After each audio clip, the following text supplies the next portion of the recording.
नमस्ते, जय श्रीराम. अभय ॲस्ट्रोलॉजिकल academy मध्ये आपल्या सर्वांचं स्वागत आहे. आणि आजचा जो आपला क्लास आहे तो एक्सटेन्सिव्ह फायनान्शियल ॲस्ट्रोलॉजी, विस्तारित आर्थिक योजनांच्या बाबत, म्हणजे भविष्याच्या बाबतीमध्ये जेव्हा आपण विचार करतो, ज्योतिषाच्या बाबतीमध्ये जेव्हा आपण विचार करतो, त्यावेळेला फायनान्शियल ॲस्ट्रोलॉजी हा एक जो भाग आहे, याचा पहिल्यापासून प्रकर्षाने विचार होत आलेला आहे. पण आता हल्लीच्या काळामध्ये फायनान्शियल ॲस्ट्रोलॉजीचा विचार हा जास्त मोठ्या प्रमाणामध्ये केला जातो, कारण प्रत्येक गोष्टीची सांगड जी आहे ही नेहमी आपल्या आर्थिक प्रगतीशीच घातली जाते. आपण जे शिक्षण घेत असतो त्याची सांगड आर्थिक प्रगतीशी घातली जाते. त्यानंतर तिथे आपण जे काही काम करतो, जो काही उद्योग करतो, जी काही नोकरी करत असतो, तर त्याची सुद्धा संपूर्णपणे जी काही सांगड आहे ती आपल्या आर्थिक प्रगती सोबतच गणली जाते.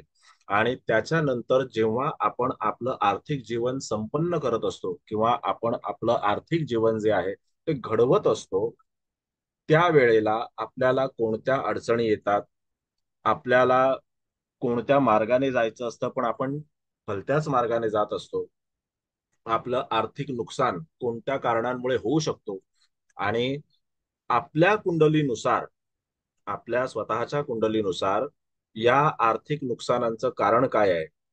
कधी कधी आपण इतरांचं अनुकरण करत असतो आणि इतरांचं अनुकरण करताना त्याच्यामध्ये सुद्धा आपल्याला आर्थिक नुकसान सहन करावं लागतं. त्याच्या व्यतिरिक्त जर आपण आपल्या स्वतःच्या ग्रहस्थितीचा आणि स्वतःच्या कुंडलीचा जर व्यवस्थित अभ्यास केला किंवा योग्य मार्गदर्शकाकडून त्याचं विश्लेषण जर आपण जाणून घेतलं, तर आपल्याला आपली स्वतःची आर्थिक परिस्थिती सबळ नक्की करता येईल. कारण बऱ्याचदा तो अमुक एक गोष्ट करतो म्हणून मी सुद्धा करतो, ती अमुक एक गोष्ट करते म्हणून मी सुद्धा करते. आणि हल्ली तर असं झालेलं आहे की फायनान्शियल ॲस्ट्रोलॉजी म्हटल्याच्या नंतर जर तुम्ही अगदी युट्यूब पासून अगदी इंस्टाग्राम पर्यंत सगळ्या सोशल मीडिया साईट वरती जाल आणि त्याच्यावरती जर तुम्ही तिथे सर्च कराल, तर फायनान्शियल ॲस्ट्रोलॉजी म्हटल्याच्या नंतर तिथे शेअर मार्केटच्या व्यतिरिक्त तुम्हाला दुसरं काही दाखवलं जातच नाही. प्रत्येक माणूस शेअर मार्केट करू शकतो का? प्रत्येक माणूस शेअर मार्केटमध्ये यश मिळवू शकतो का? प्रत्येक माणसाचा तोच पिंड आहे का? आणि पैसे कमवण्याचा केवळ एक तोच मार्ग आहे का? मार्ग तर नक्की तो आहे, पण तोच मार्ग आहे का? तर तोच मार्ग नाहीये. जगात अनेक मार्ग आहेत की अनेक मार्गांनी तुम्ही पैसे कमवू शकता. बऱ्याचदा असं होतं की तो अमुक एक गोष्ट करतोय म्हणून मी जर करत असेल, तर त्यावेळेला तिथे अशा लोकांमध्ये असं पाहिलेलं आहे की शेअर मार्केटमध्ये अनेक लोकांचं असं नुकसान झालेलं आहे. अनेकांना इंट्राडे ट्रेडिंग किंवा आणखीन फ्युचर अँड ऑप्शन वगैरे जे जे काही त्याच्यामध्ये प्रकार आहेत, ते प्रकार त्यांना जमतातच असं नाही. आणि असे लोक काय करतात की आपल्या इतर उद्योगातून किंवा आपल्या इतर नोकरी धंद्यातून कमवलेला जो काही पैसा आहे, तो पैसा लोक तिथे बऱ्याचदा शेअर मार्केट सारख्या गोष्टींमध्ये गुंतवतात. आणि त्याच्यानंतर तिथे त्यांचं अनुकरण करून गुंतवलं जातं. त्याच्यामध्ये योग्य तज्ञांचा सल्ला घेतला जात नाही किंवा त्याच्यामध्ये आणखीन काय काय गोष्टी आहेत हे देखील पाहिलं जात नाही, पण फक्त आणि फक्त आपण दुसऱ्याचं अनुकरण करतो. त्यावेळेला तिथे मनुष्य नुकसानामध्ये जातो आणि ते नुकसान, इतर मार्गातून कमवलेलं धन जे आहे ते आपल्याकडे राहत नाही. अशा वेळेला तिथे आपल्याला आर्थिक मार्गदर्शकाची गरज ही असते. आता आर्थिक मार्गदर्शक जे आहेत हे तुम्हाला अनेक प्रकारचे असतील, पण त्याच्यामध्ये ॲस्ट्रोलॉजिकल मार्गदर्शन म्हणजे ज्योतिषशास्त्राच्या माध्यमातून मार्गदर्शन जे आहे हे अतिशय महत्वाचं आहे. आता जे लोक विश्वास ठेवत नाहीत त्यांच्याविषयी आपल्याला बोलायचंच नाही, कारण ते लोक इथे उपस्थित नाही. मग त्यावेळेला जेव्हा आपण आर्थिक मार्गदर्शन म्हणतो की एखाद्याला आपण ज्योतिषशास्त्राच्या मार्गातून आर्थिक मार्गदर्शन करणार असतो, तर तेव्हा आपण त्याच्या ग्रहस्थितीला अनुसरून अमुक एक मनुष्य कोणत्या दृष्टिकोनातून तिथे आर्थिक प्रगती करू शकतो, कोणत्या मार्गाने तो आर्थिक प्रगती करू शकतो, त्याच्या आर्थिक प्रगतीचे जे नियम आहेत ते नेमके काय आहेत, हे एक ज्योतिषी म्हणून जर आपल्याला सांगायचं असेल, तर त्याच्यासाठी आपल्याला तिथे याच ग्रह राशींचं योगांचं आणि ते ग्रह राशी योग किंवा जी स्थानं आहेत हे आपल्याला नेमकं काय देत असतात, तर त्याच्याबद्दल आपल्याला तिथे जाणून घेतलं पाहिजे. दुसरा भाग असा आहे की आपल्या प्रत्येकाच्या कुंडलीमध्ये आर्थिक सुबत्ता ही लिहिलेली असते. आज न उद्या, उद्या न परवा ती तुमच्या कुंडलीमध्ये आर्थिक सुबत्ता ही लिहिलेली असते.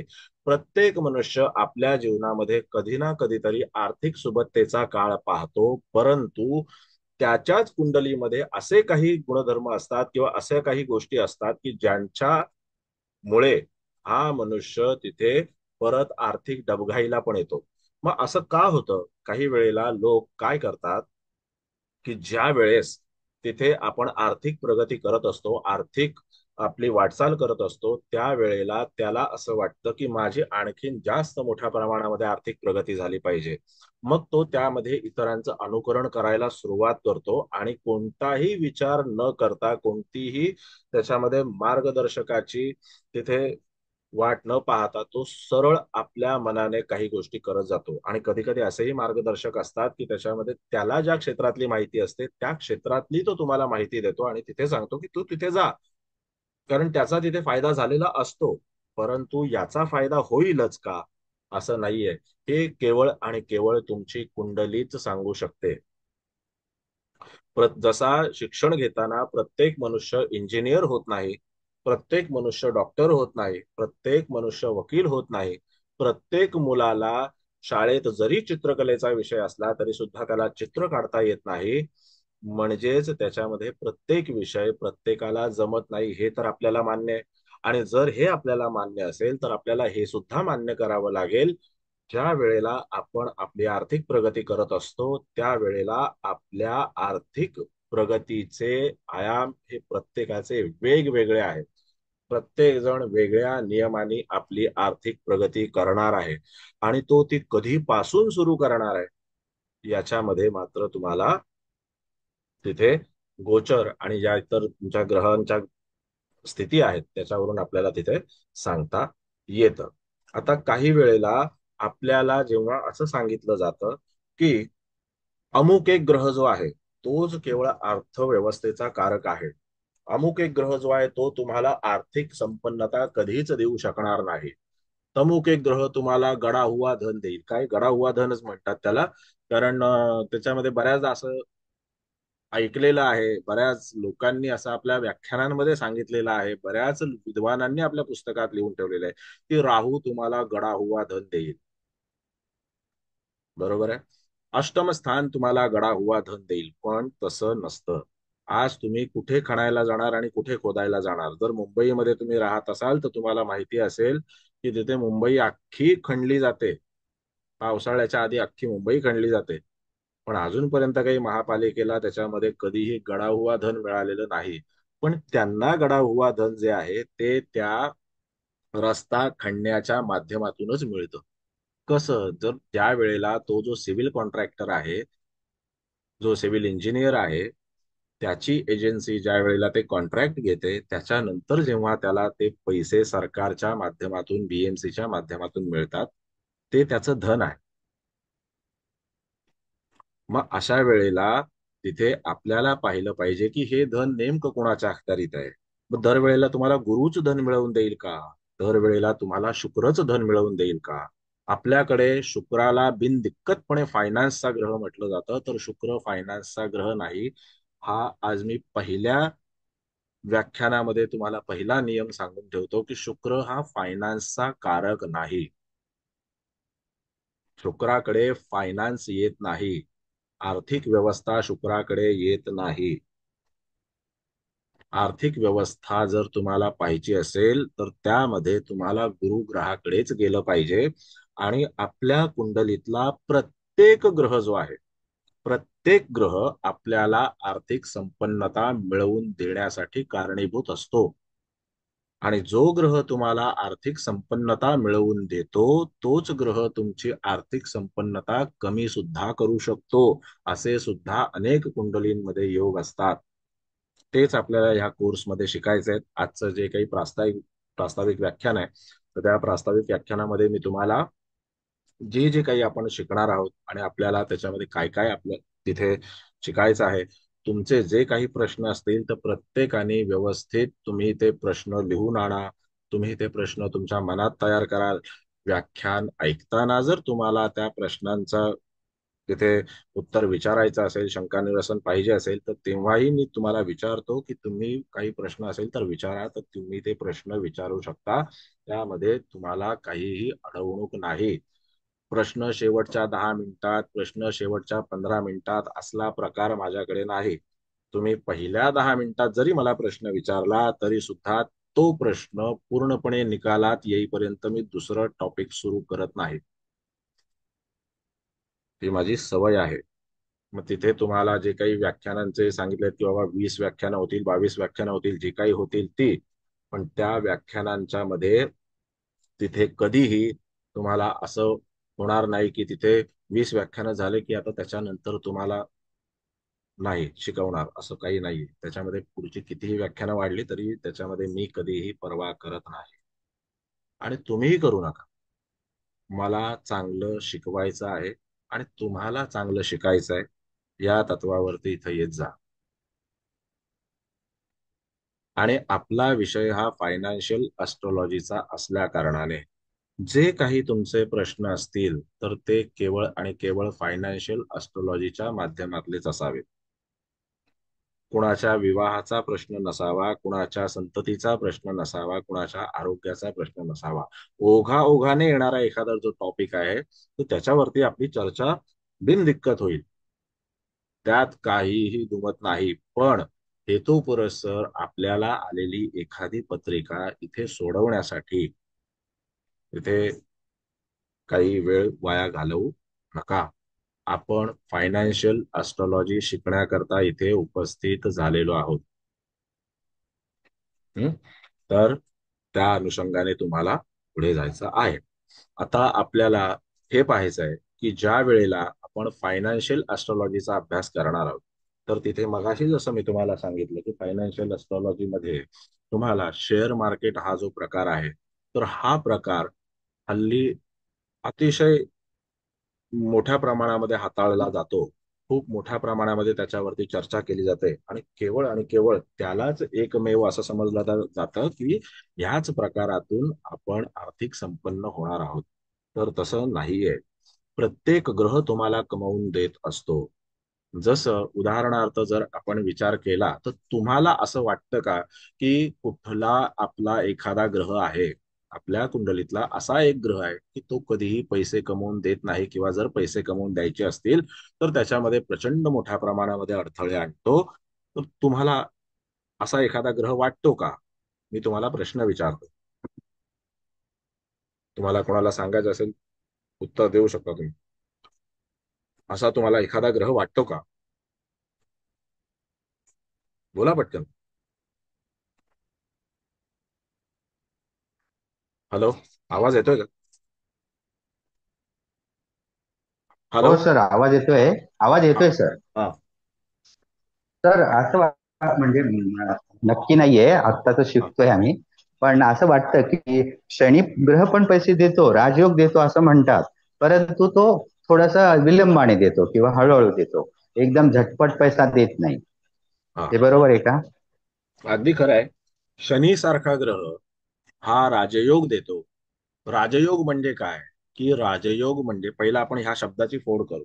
नाहीतर राजयोग म्हटल्याच्या नंतर प्रत्येकाला वाटेल की मी तिथे नरेंद्र मोदीच होईल किंवा योगी आदित्यनाथच होईल. तर तसं नाही. राजयोग म्हणजे एक गोष्ट लक्षात घ्या की आपल्या जीवनामध्ये तिथे असे काही योग ग्रहांनी उपस्थित केलेले असतात की आपण ज्या क्षेत्रामध्ये आहोत किंवा आपण ज्या क्षेत्रात पदार्पण करणार आहोत त्या क्षेत्रामध्ये आपण आपली चमक दाखवू शकतो आणि तिथे आपलं नशीब जे आहे ते नशीब आपण तिथे चमकवू शकतो. थोडक्यात आपण तिथे प्रगती करू शकतो. त्याला म्हणतात राजयोग. मग ती प्रगती कोणत्या लेवल पर्यंत जाईल हे तुमच्या त्या क्षेत्रावरती अवलंबून आहे. जसं प्रत्येक कंपनीमध्ये एक जी प्रमोशनची स्टेप असते ती एका ठिकाणी गेल्याच्या नंतर थांबते. जसं पोलीसमध्ये एखादा मनुष्य कॉन्स्टेबल म्हणून भरती झाला की त्याच्यानंतर तो जास्तीत जास्त रिटायर्ड होईपर्यंत PSI म्हणूनच रिटायर्ड होतो. जर त्याने कुठल्याही इतर एक्झाम्स वगैरे काही दिलं नाही तर तो PSI म्हणूनच जास्तीत जास्त रिटायर्ड होऊ शकतो. तो DCP नाही होणार, तो ACP नाही होणार. तसंच प्रत्येक कुंडलीचा एक वेगळा लहेजा असतो आणि त्याच्या अनुसरून ती कुंडली आपल्याला काही गोष्टी देत असते. मग जेव्हा आपण शनी ग्रहाबद्दल विचार करतो की शनी ग्रह आपल्याला आर्थिक प्रगती देत नाही किंवा जर आर्थिक प्रगती द्यायची असेल तर ती आपल्याला अतिशय विलंबाने किंवा अतिशय कष्टप्रद जीवनानंतर देत असतो, तर त्याच्यामध्ये ह्या दोन्ही गोष्टी खऱ्या आहेत. पण तो कष्ट तुम्हाला कधीपर्यंत देतो याचे काही नियम आहेत.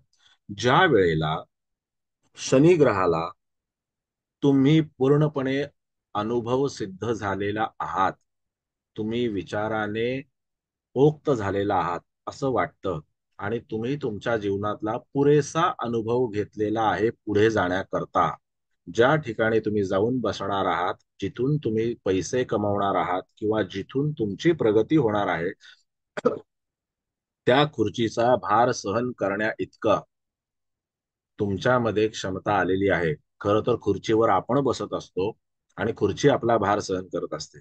पण जेव्हा आपण जबाबदारीच्या खुर्चीवर बसतो त्यावेळेला त्या खुर्चीचा भार आपल्याला सहन करावा लागत असतो.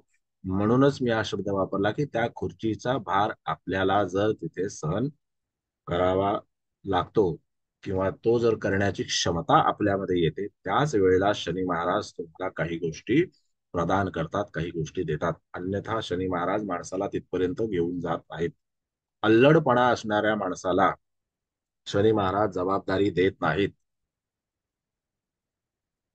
अनुभव नसणाऱ्या माणसाला शनी महाराज जबाबदारी देत नाहीत.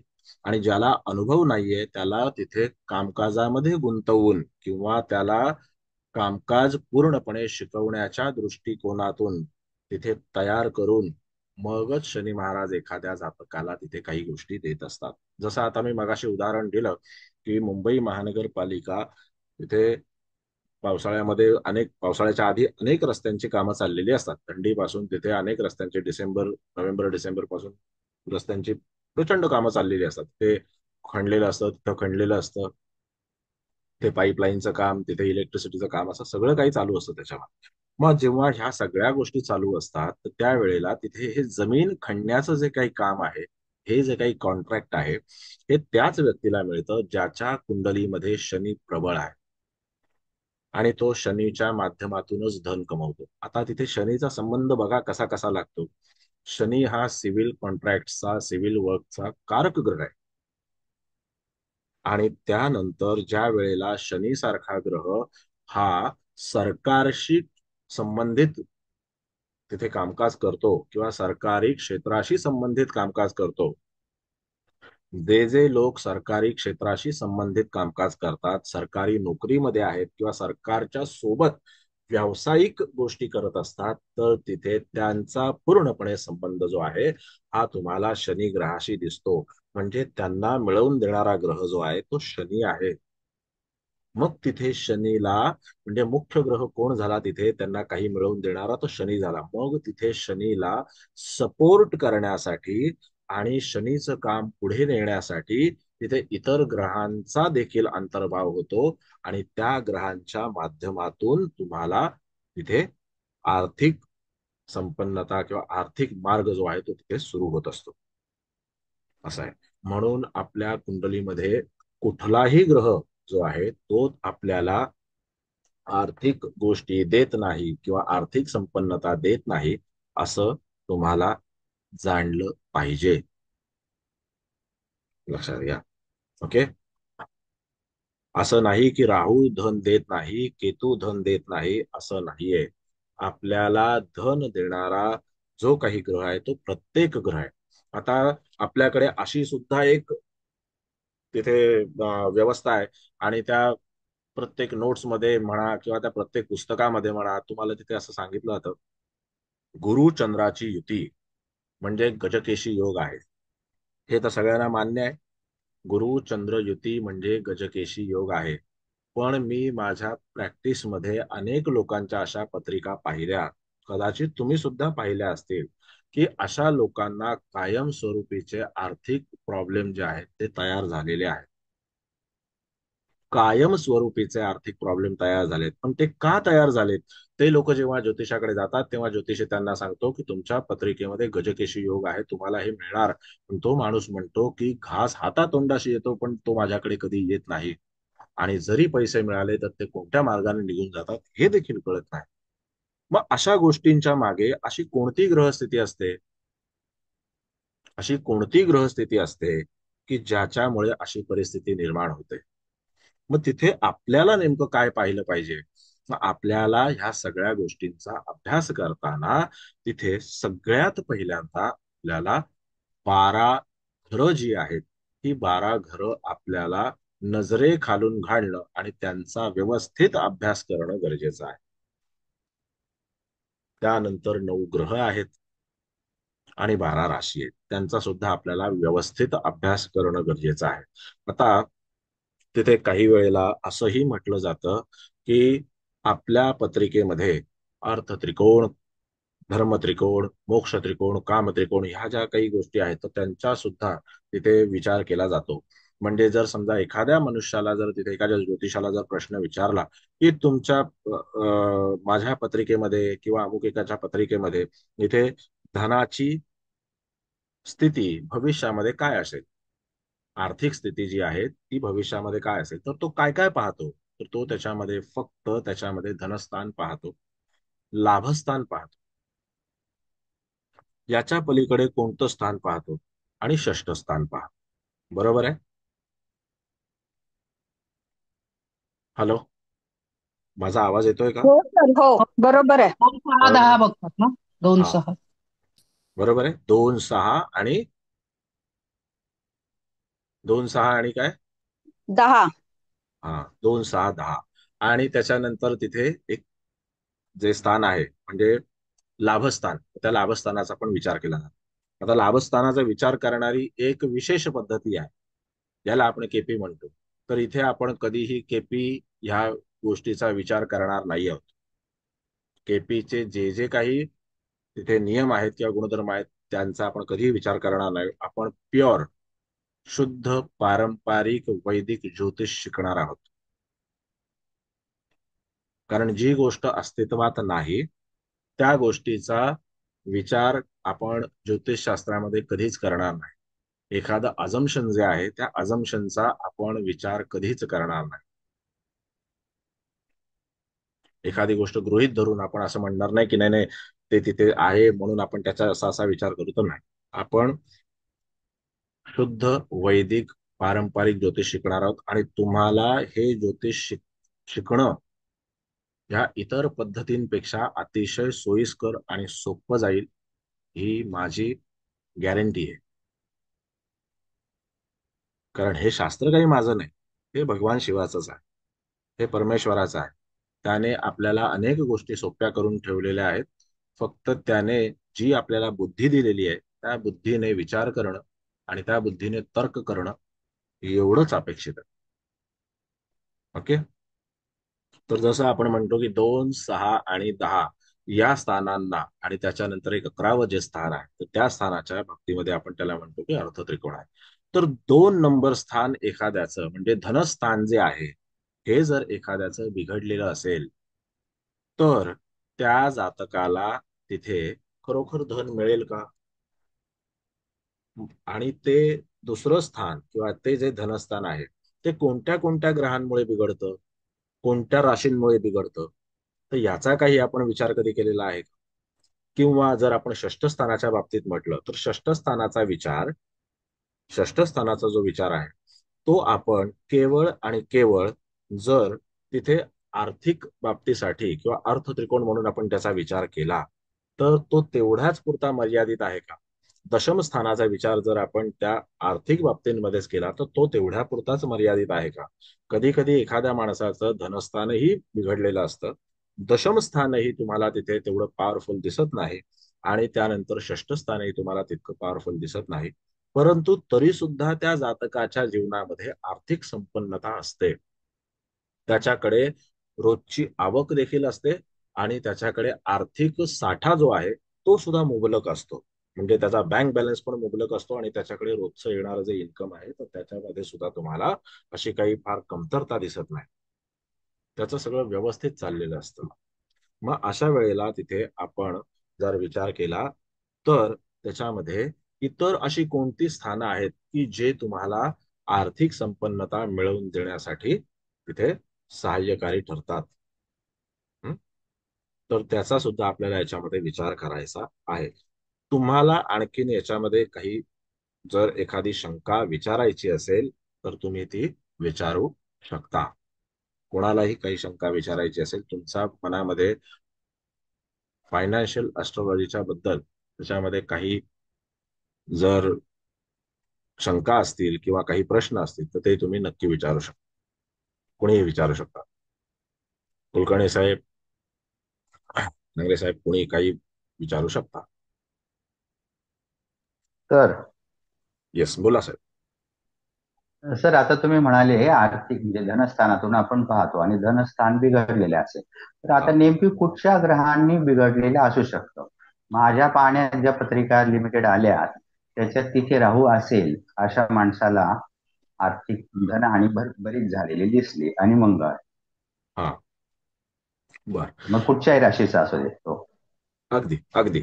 आता जर आपण त्याच्यामध्ये असा विचार केला की पहिल्यांदा आपण फक्त राहूच्या बाबतीमध्ये तिथे विचार करू. जर राहूच्या बाबतीत आपण विचार केला तर राहू हा ग्रह आर्थिक संपन्नता देत नाही असं नाही. राहूचे आर्थिक संपन्नता देण्याचे मार्ग भिन्न आहेत. धनस्थान हे राहूच्या आवडीचं आहे का? तर धनस्थान हे राहूच्या आवडीचं स्थान नाहीये. त्याच्यामुळे तो मुळातच तिथं प्रसन्न नसतो. मग तो कोणत्या राशीचा आहे याचा आपण नंतर विचार करू.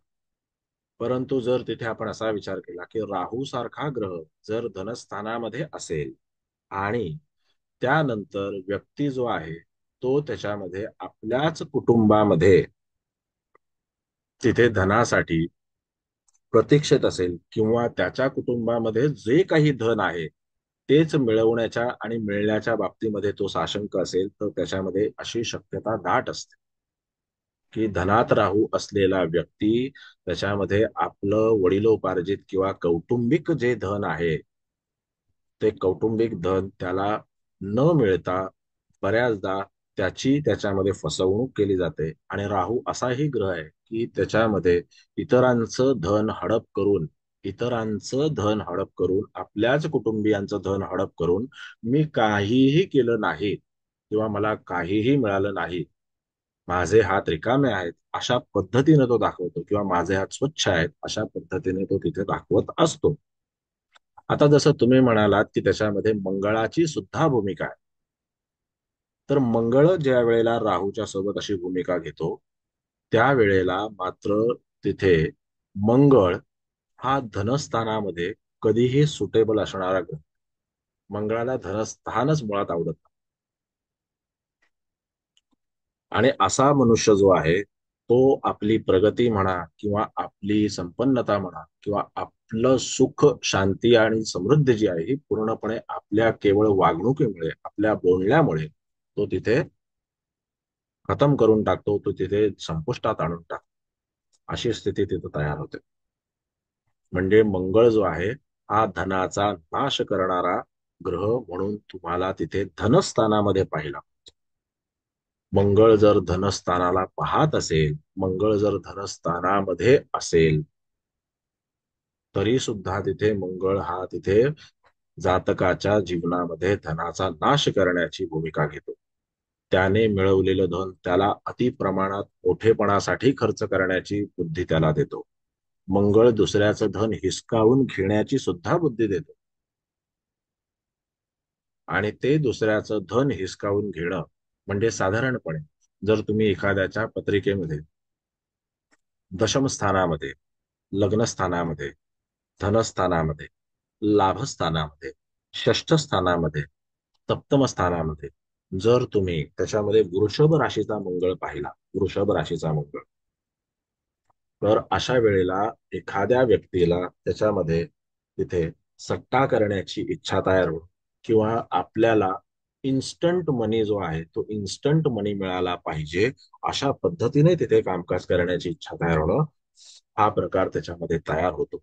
आणि जर स्पेशली हाच मंगळ केवळ धनस्थानामध्ये असेल, केवळ धनस्थानामध्ये असेल, तर असा व्यक्ती आपल्याच कुटुंबियांचं जे धन आहे ते धन तो मिळवण्याचा प्रयत्न करतो, जर तो राहूयुक्त असेल तर. म्हणजेच काय, की राहू हा एखादी गोष्ट घेऊन त्याच्यामध्ये असं दाखवतो की नाही, मला त्याच्यामध्ये काहीही मिळालेलं नाही. म्हणून आपल्याला पहिल्यांदा हा विचार पण लक्षात घेतला पाहिजे, की जातक जर आपल्याला असं सांगत असेल की माझ्याकडे काही नाहीये, तर आपल्याला त्याच्यावरती विश्वास न ठेवता पत्रिकेवरती पहिला जास्त विश्वास ठेवला पाहिजे. ग्रह काय सांगतात?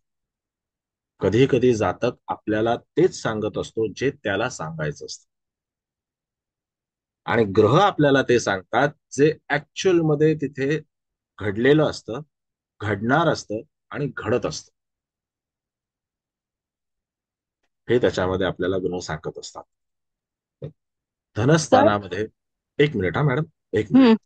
धनस्थानामध्ये ज्या वेळेला तिथे मंगळ आणि राहूची युती असेल, तर मंगळ राहूची युती धनस्थानात असल्याच्या नंतर कौटुंबिक व्यवस्थेचा नाश तर करतेच, परंतु ती व्यक्ती आपल्या कुटुंबामध्ये असलेल्या धनाचा आणि आपल्याला परंपरागत दृष्टिकोनातून मिळालेल्या धनाचा देखील नाश करण्यासाठी,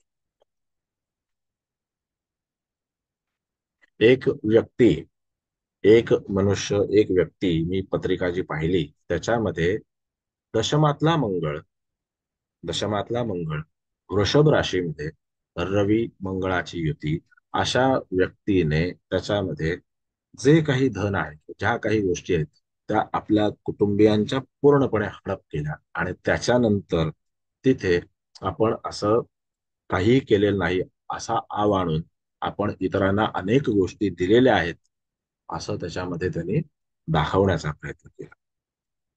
हा बघ.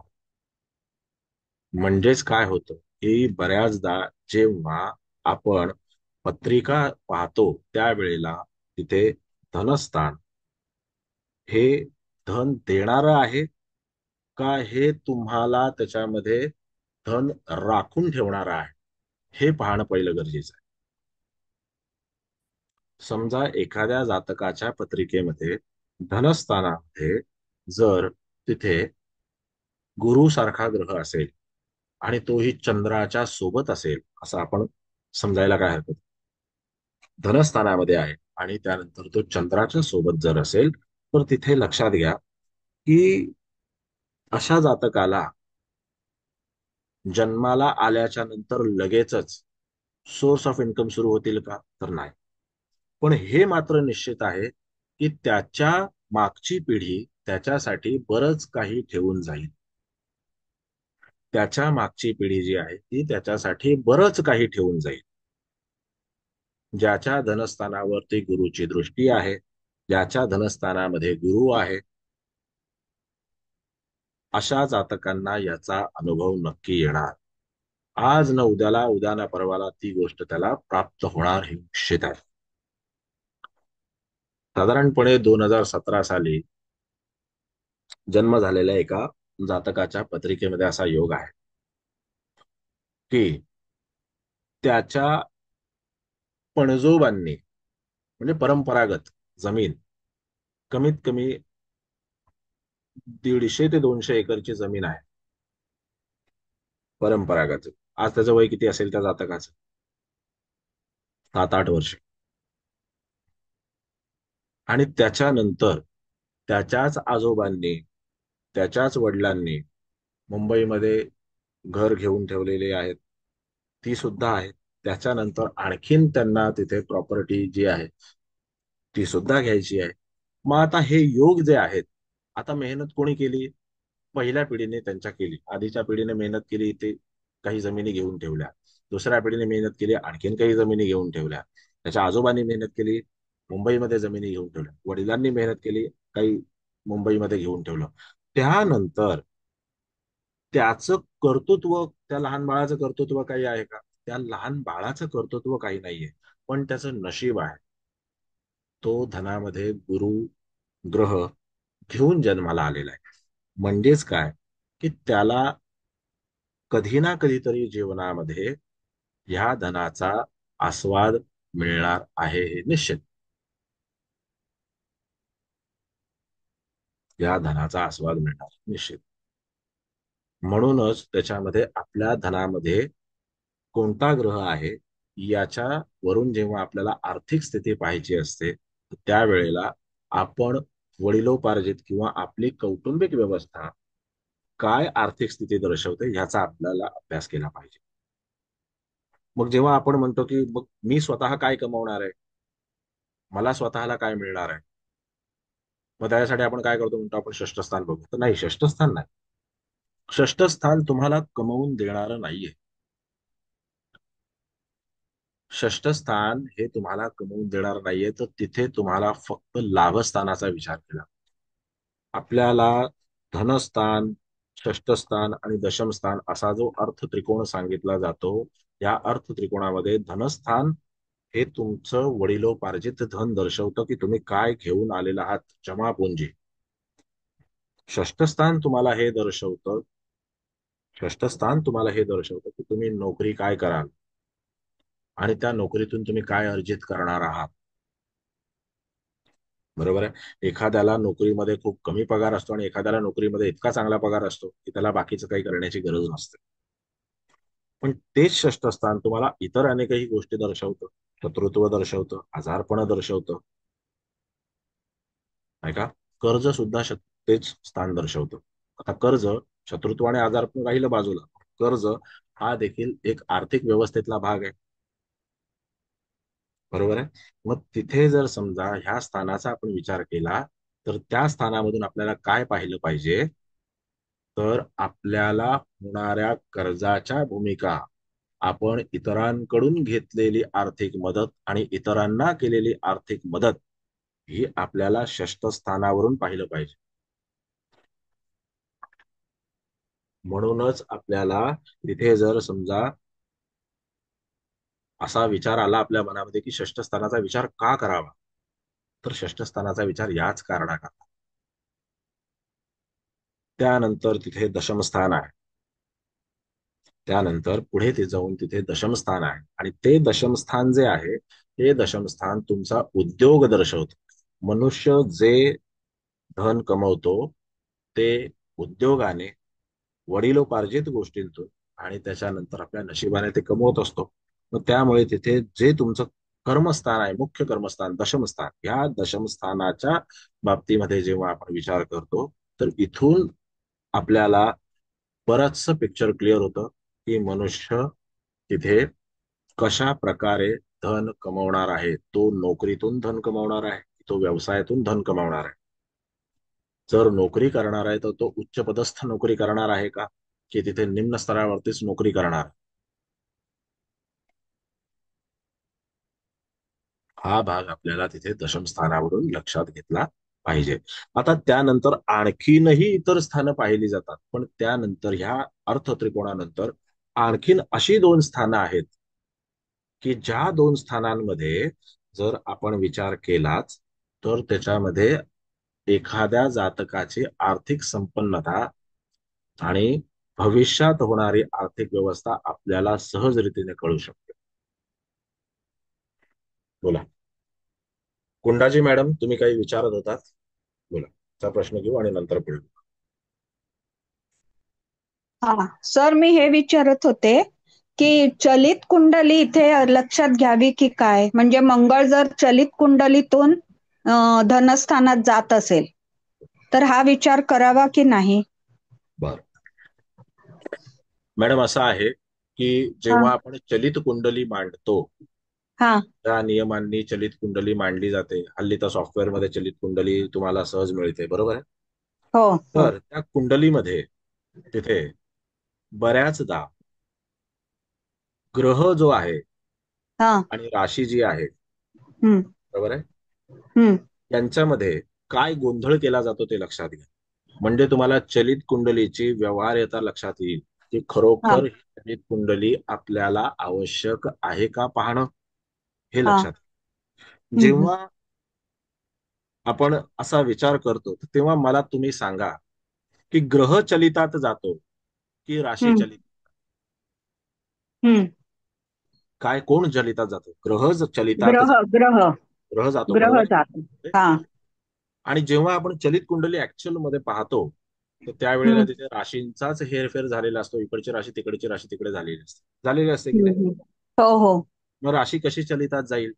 मग त्याच्यासाठी त्यांनी जी काही गणितं मांडलेली आहेत त्या हम्म गणितांनुसार तुम्हाला कधीही रिझल्ट मिळत नाही.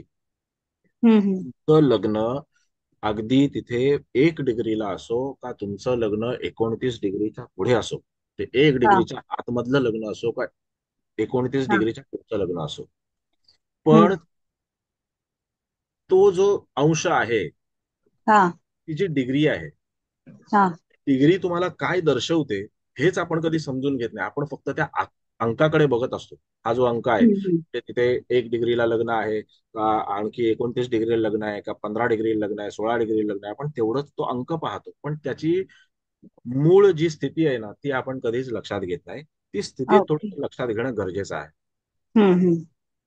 तो अंक हे सांगत असतो आपल्याला हम्म की तुम्ही तुमच्या जन्माच्या वेळेला हा आकाशामध्ये हम्म. अमुक एका ठिकाणी होतात. हो बरोबर. बरोबर आहे? हा. तो अंक महत्वाचा आहे का? नाही.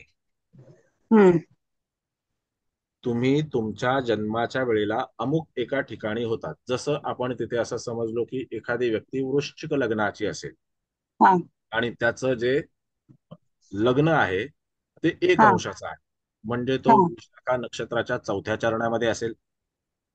हा. बरोबर आहे? आणि हो. त्या विशाखा नक्षत्राच्या 4थ्या चरणामध्ये जर तो मनुष्याचा जन्म झालेला आहे आणि हम्म त्याचं लग्न 1 डिग्रीला आहे, हम्म तर त्याच्यामध्ये त्याला त्याचेच परिणाम मिळणार आहेत.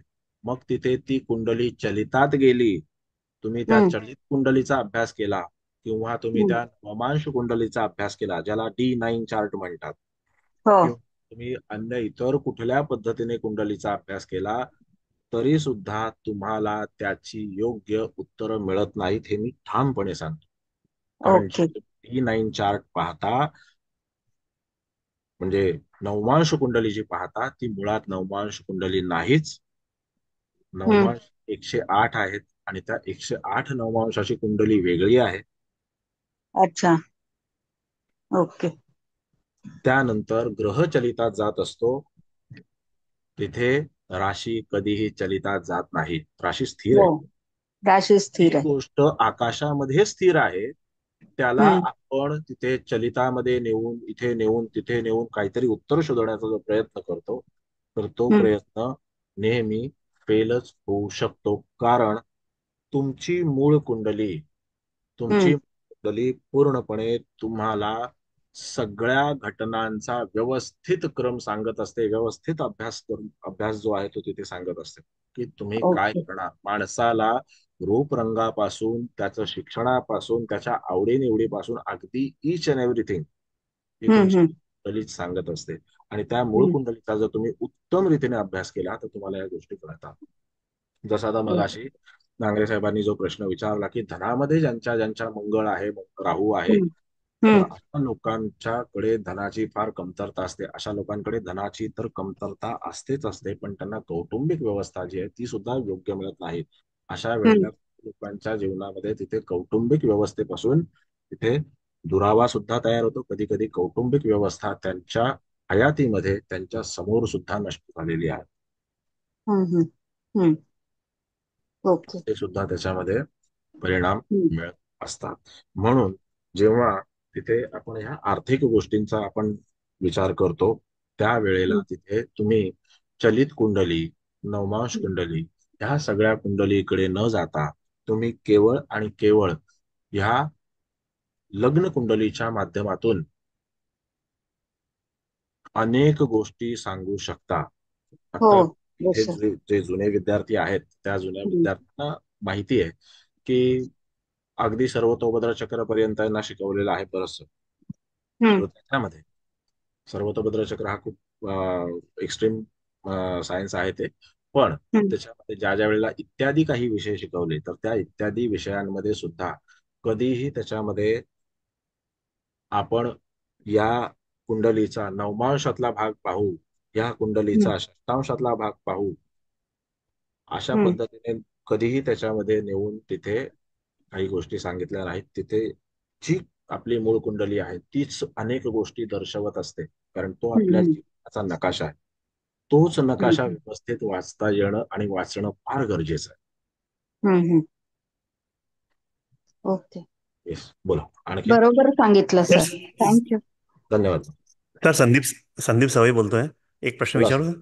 हो, येस, बोला ना. तर आपण आता आता आपण सांगितलं की 2, 6 आणि 10 याचा हम्म. आपण स्थानांचा विचार करायचा. म्हणजे 2 मध्ये, 6 मध्ये आणि 10 मध्ये जे ग्रह आहेत हा, त्यांचा आपण विचार करू. म्हणजे एक नाही प्रश्न झाला. त्यांचा विचार आता करू असं नाही. मी असं म्हटलं की हं, त्यांचा विचार आपण करतो. करतो म्हणजे करतोय परंपरागत रीतीमधून आपण त्याला अर्थ त्रिकोण म्हणतो, बरोबर आहे.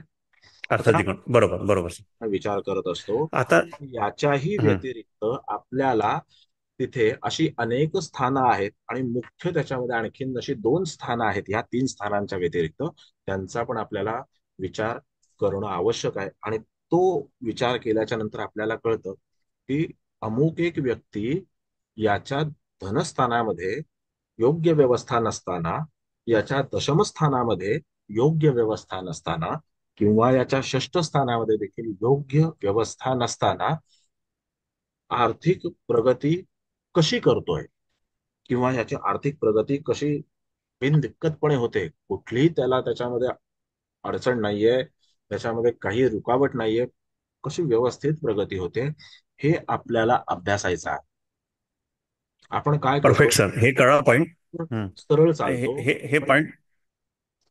आपल्या घराची जी लेन्स असते ना, जेव्हा आपण आपल्या घराला आय होल मधून पाहतो आणि त्या लेन्स मधून जेव्हा आपण पाहतो त्याला म्हणतात फिश आय लेन्स, माशाच्या डोळ्यासारखी. मग ते कसं आपल्याला एक वाईड अँगल देतं, तसंच वाईड अँगलने आपल्याला पाहायचं. म्हणून याला कोर्सला एक्सटेन्सिव्ह फायनान्शियल ॲस्ट्रॉलॉजी नाव दिलेलं आहे. याच्यामध्ये केवळ शेअर मार्केट नाही, याच्यामध्ये केवळ तुम्ही 2, 6, 10च पहा असं नाही. तुम्हाला त्याच्यामध्ये इतक्या अँगल्सचा विचार करता येऊ शकतो आणि तुम्ही एक ज्योतिषी म्हणून इतरांना अतिशय उत्तम रीतीने मार्गदर्शन करू शकाल की बाबा तुझ्या कुंडलीमध्ये असा योग नसून असा असा योग आहे, तू या मार्गाने जा तर तुला नक्की धन मिळेल. सर बोला. परफेक्ट. हा मुद्दा कळला सर. पण माझा हा. प्रश्न असा होता की आता आपण 2, 6, 10च्या गोष्टी केल्या. आता द्वितीयेश किंवा हम्म. षष्टेश किंवा दशमेश हे हम्म. कुंडलीमध्ये कुठे बसलेले आहेत हा. आणि ते योग्य आहे का किंवा ते निचेचे आहे का, त्याचा सुद्धा इम्पॅक्ट येतो का? हा माझा पहिला प्रश्न होता. आणि दुसरा शेवटला प्रश्न की द्वितीयेश मध्ये आपण गुरुचं सांगितलं की गुरु जर द्वितीय स्थानी असला तर तो जास्त संभावना देतो. तर जर गुरु द्वितीय स्थानी असेल पण तो निचीचा असेल म्हणजे तो बिघडलेला असेल तर हम्म. काय होईल? 2 प्रश्न होते. बर.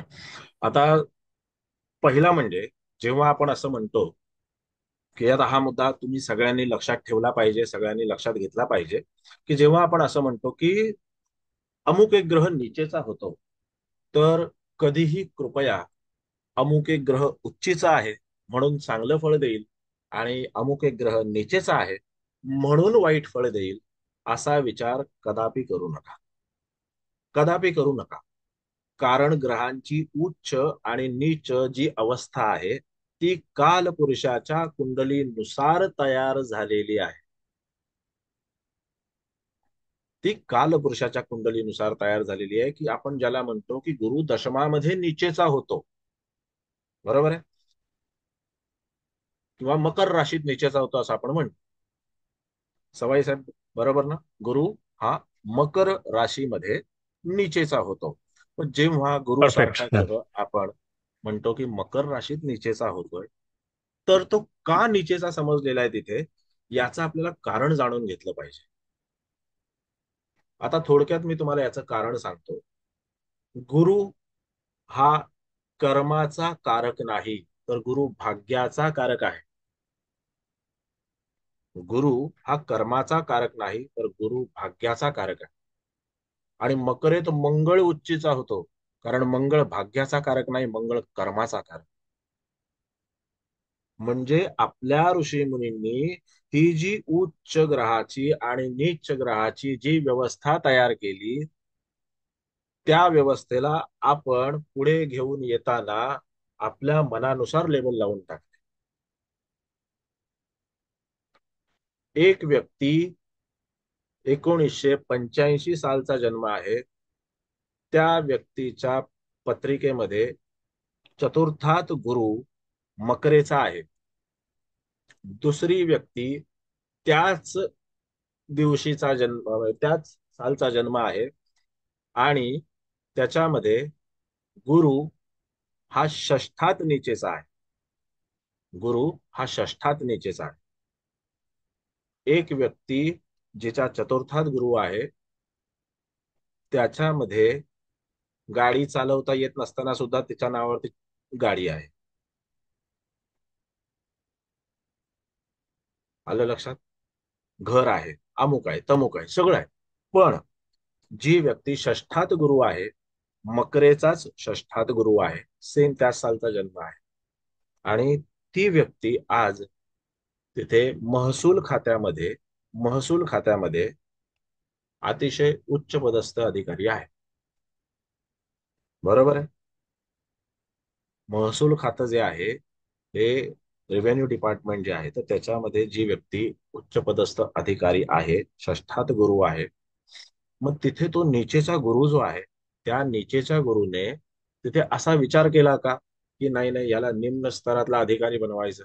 नाही. त्या गुरुने त्याला तिथे बसल्याच्या नंतर त्याला उच्च स्थान दिलं. आणि जर महसूल खात्यामध्ये काम करतोय, तर त्याच्यामध्ये काही मला वाटत नाही की पैशांची काही कमतरता आहे, आणि नाहीच आहे. कारण मी ओळखतोय त्या व्यक्ती, नाहीच आहे. एक मनुष्य जर 3 कुटुंब चालवतो, एक मनुष्य जर 3 कुटुंब चालवतोय व्यवस्थित संपन्नतेने, तर त्याच्यात काही कमतरता आहे का? मग आपण ह्या ग्रहांना नीचेचा का म्हणायचं? तर ग्रह नीचेचा झाल्याने तुम्हाला वाईट फळ कधीही देत नाही. हा एक नियम तुम्ही लक्षात ठेवा. ग्रह नीचेचा झाला म्हणून आपल्याला वाईट फळ देत नाही. सवाई साहेब, तुम्हाला मोहम्मद अझरुद्दीन, जो भारतीय क्रिकेट संघाचा कधी कर्णधार होता, हे तुम्हाला माहितीच आहे. हम्म. त्याचं हो कर्क सर, लग्न हो. त्याचं कर्क लग्न आणि लग्नी मंगळ राहू होता. नीचेचा मंगळ किती वर्ष कर्णधार होता? मला वाटतं तो सगळ्यात जास्ती तोच कर्णधार राहिला होता. हो, आणि सुरुवातीला मॅच पण खूप जिंकले त्यांनी. बरोबर आहे. त्याच्यानंतर तो त्या हम्म. सट्टेबाजीमध्ये अडकला, आणि नंतर तो परागंदा झाला, तो अजून परागंदाच आहे. बरोबर. करेक्ट. हो. त्या नीचेच्या मंगळाने त्याला नेम अँड फेम दिला नाही का? त्याला कर्णधारपद दिलं नाही? त्या नीचेच्या मंगळाने, कारण मंगळ हा स्पोर्ट्सचा कारक आहे, मंगळ हा नेतृत्व करणार आहे, मंगळ हा सट्ट्याचा पण कारक आहे. त्यांना सगळ्याच गोष्टी त्यांनी दिल्या, म्हणून कुठलाही ग्रह नीचेचा होत नाही.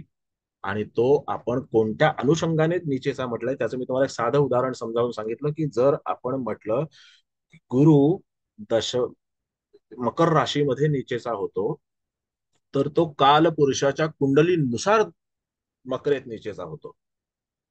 बघा, लक्षात ठेवा हे वाक्य, तो काल पुरुषाच्या कुंडलीनुसार दशमात नीचेचा होतो. परंतु जर तो इतर लग्न मांडून जर तुम्ही त्या ग्रहाचा विचार कराल, इतर लग्न मांडून समजा कुंभ लग्न असेल आणि तोच मकरेचा ग्रह, त्याच्यामध्ये मकरेचा गुरु जो आहे तो व्ययस्थानामध्ये असेल, तर अशी व्यक्ती परदेशामध्ये उत्तम रीतीने सेटल होऊ शकेल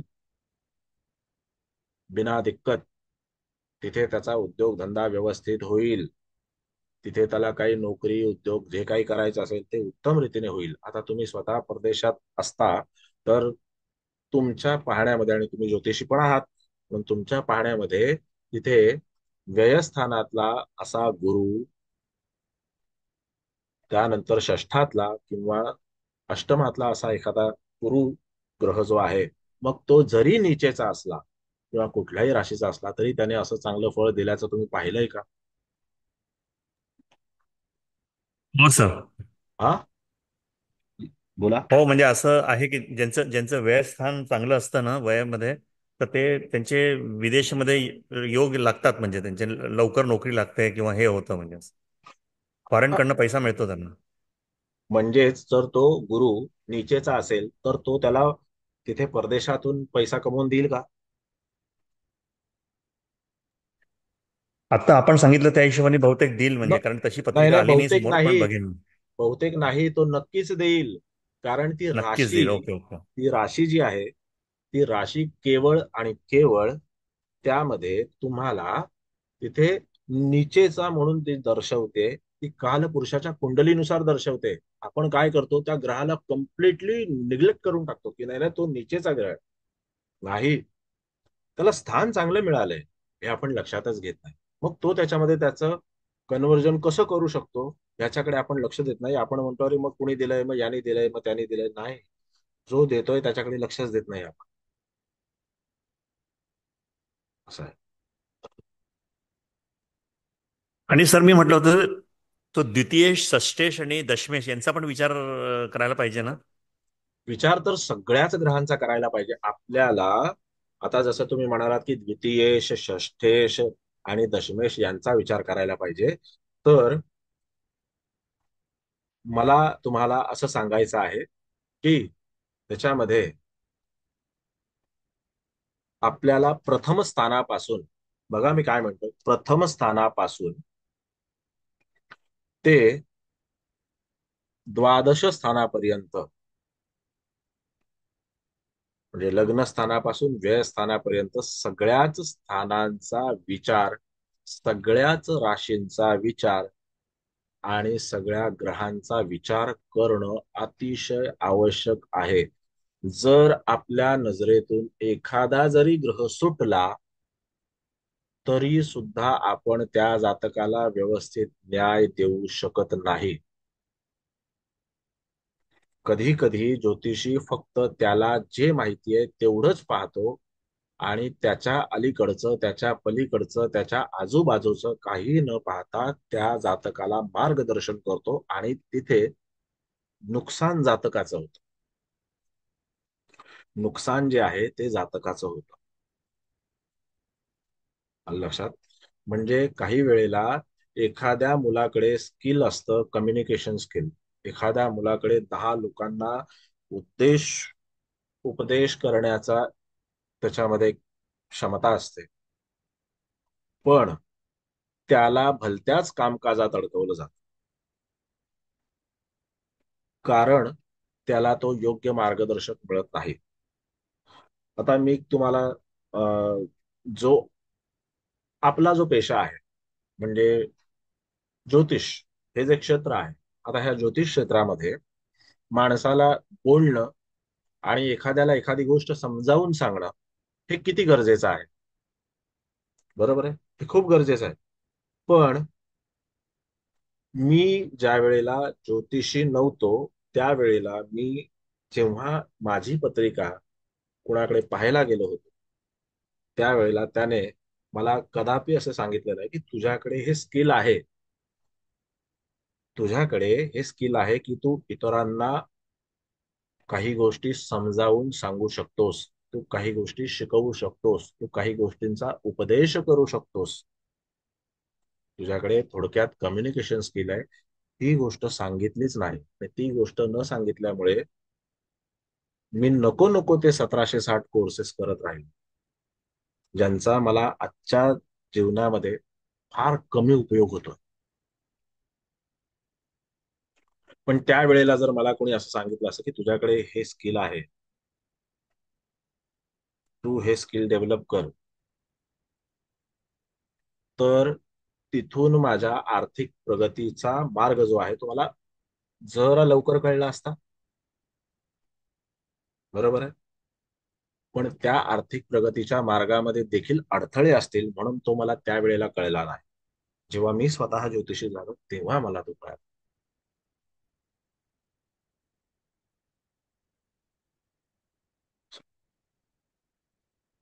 म्हणून आपल्याला ही सगळी स्थानं जी आहेत ही सगळी स्थानं आपल्याला पाहणं आवश्यक आहे. कुठलाही ग्रह नीचेचा होतो म्हणून बिघडतो असं नाही, आणि कुठलाही ग्रह उच्चीचा होतो म्हणून तो तुम्हाला खूप चांगलं फळ देतो असं नाही. त्या ग्रहाचं व्यवस्थित बलाबल जे आहे हे आपल्याला आपल्या मूळ कुंडलीवरूनच पाहता येतं, ठरवता येतं. तो आपल्याला खरोखर किती आर्थिक संपन्नता देणार आहे हे सुद्धा आपल्याला पाहता येतं. आता तुमच्यापैकी मला कोणीही सांगा की पराक्रम स्थान जे आहे, बघा मी काय म्हणतोय, पराक्रम स्थान जे आहे हे पराक्रम स्थान आर्थिक गोष्टींशी निगडीत आहे का? पराक्रम स्थान आर्थिक गोष्टींशी निगडीत आहे का? असेल तर ते कसं आहे? कारण आपला जो पराक्रम आहे किंवा आपल्यामध्ये जे करण्याचं धाडस आहे त्या दृष्टीने मला वाटतं आहे. बरोबर. आणि त्यानंतर जर आपण असं म्हटलं की अष्टम स्थान जे आहे, अष्टम स्थान हे आपल्या आर्थिक दृष्टिकोनातून तिथे विचारात घेण्यासाठी योग्य आहे का? आहे सर. 8 आणि 12. काय? 8-12 दोन्ही त्रिकस्थानं आर्थिकदृष्ट्या कसं? आपल्याला सर 8व्या स्थानातनं वकिलाची फी, नंतर पौरोहित्याचा पैसा, नंतर अशा बऱ्याच गोष्टी ज्या आहेत तर प्रत्येक त्या. माणूस आपल्या जीवनामध्ये वकिलाला फी देतोच असं नाही, आणि प्रत्येक मनुष्य आपल्या जीवनामध्ये पौरोहित्य करतोच असं नाही. आणि सप्तमाचं पण धनस्थान आहे ना ते सर. मला काय म्हणायचं आहे की तुम्ही स्पेसिफिक मला असंही सांगा की हे अष्टम स्थान जे आहे, या अष्टम स्थान, मी तुमची परीक्षा घेत नाही, आपण चर्चा करतोय. ही जे हा. अष्टम स्थान जे आहे, ह्या अष्टम स्थानाच्या माध्यमातून जेव्हा आपण विचार करतो त्यावेळेला हे आपल्या आर्थिक गोष्टींशी निगडीत आहे का? हो आहे ना हो सर. सर. म्हणून नाही. वडिलोपार्जित पण धन आहे ना त्यातून सर, म्हणजे वडिलोपार्जित धन, अॅलिमनी म्हणतो आपण. असं वडिलोपार्जित धन जे आहे हे आपण धनस्थानावरून पाहतो, अष्टम स्थानावरून नाही. इन्शुरन्सचे पैसे आहेत. इन्शुरन्सचे पैसे म्हणजे तुम्ही केलेली इन्व्हेस्टमेंट आहे. बघा, तुम्ही केलेली इन्व्हेस्टमेंट आहे. मग सर आता मी बोलू का? हा बोला मॅडम.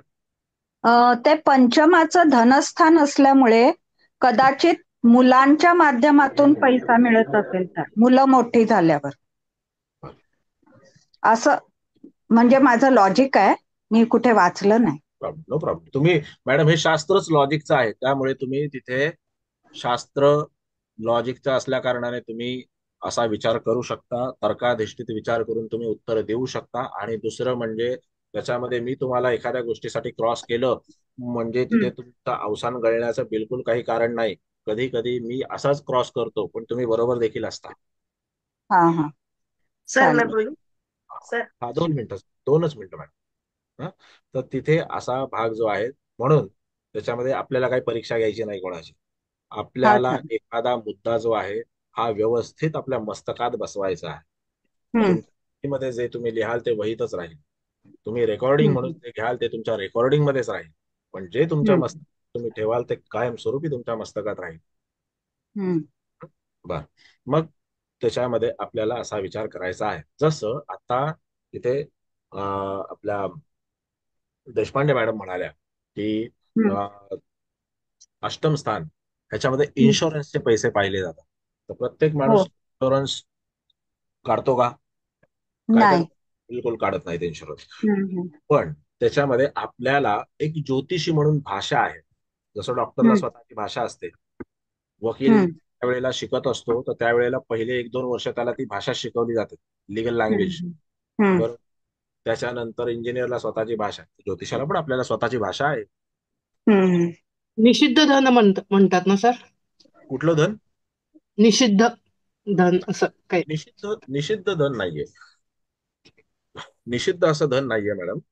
तर जेव्हा आपण अष्टम स्थानावरून काही धनाची व्याख्या करू इच्छितो तर त्यावेळेला तिथे तुमच्या भविष्य निर्वाह निधीसाठी करून ठेवलेली व्यवस्था आहे. मग तुम्ही इन्शुरन्स काढा का नका काढू, बघा तुम्ही इन्शुरन्स काढा का नका काढू, तुम्ही SIP करा का नका करू, तुम्ही शेअर विकत घ्या का नका घेऊ, तुम्ही एखादी जमीन विकत घ्या का नका घेऊ, पण जर तुमचं अष्टम स्थान व्यवस्थित असेल तर अशा वेळेला जातकाला आपला भविष्य निर्वाह निधी म्हणजे आपल्या उतार वयाची जी काही व्यवस्था असते ती व्यवस्था त्याच्यामध्ये चांगल्या पद्धतीने केली जाते.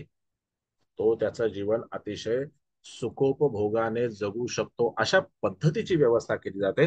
तसं देणारे देखील ग्रह आणि तसं देणाऱ्या राशी इथे उपस्थित आहेत. म्हणजे या 9 ग्रहांमध्ये आणि ह्या 12 राशींमध्येच त्या आहेत.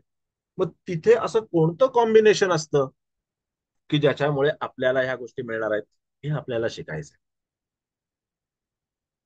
हे आपल्याला शिकायचं आहे की नेमकं ह्या जातकाला असं काय मिळणार आहे. मी काही लोक असे पाहिले मॅडम की ज्यांनी आपल्या जीवनामध्ये पैसे फक्त कमवले, कधीही इन्व्हेस्ट केले नाहीत. पण पण त्या माणसाने पैसे इन्व्हेस्ट न करता जे जे पैसे आपल्या घरामध्ये आणून दिले, जे जे पैसे आपल्या घरात आणून दिले, त्या पैशाचा योग्य विनियोग करणारी घरामध्ये जी व्यक्ती होती, त्या व्यक्तीचा अनुभव, त्या व्यक्तीने केलेल्या इन्व्हेस्टमेंटचा अनुभव त्या जातकाला साधारणपणे वयाच्या 55 वर्षानंतर आला. त्याच्या अपेक्षेपेक्षा जास्त त्याला काही मिळालं. त्याचे वडील इतके हुशार होते, तो म्हणतो की मी माझ्या वडिलांना देवच म्हणतो, मी पहिला नमस्कार म्हणे त्यांनाच करतो.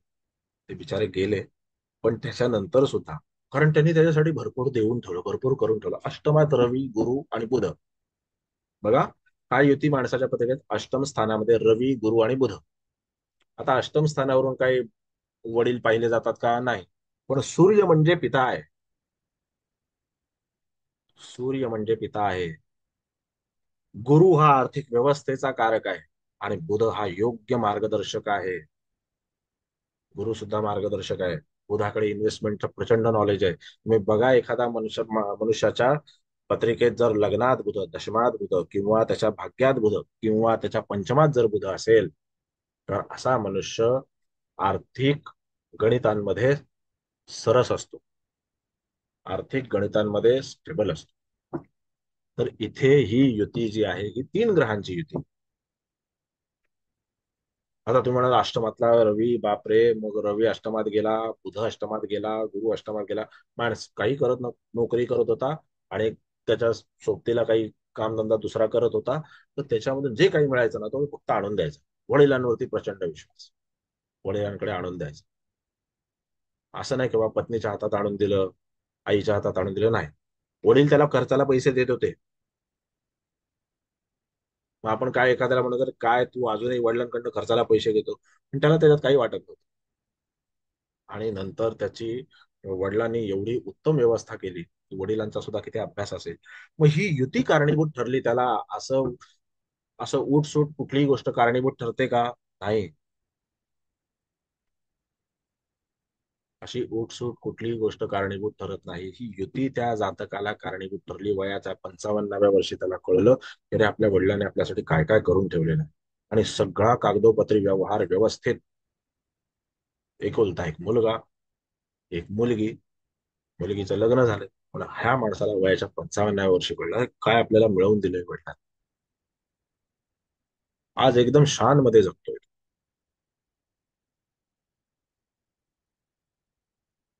म्हणून अष्टम स्थान म्हणजे तुम्ही ज्या ज्या काही व्याख्या केल्या, निषिद्ध धन वगैरे, तर निषिद्ध धन आहे का हे अष्टम स्थान म्हणजे? काय वाटतं तुम्हाला? हे निषिद्ध धन आहे का? त्यानेच कमवलं होतं ना, तर त्याची व्यवस्थित इन्व्हेस्टमेंट केली.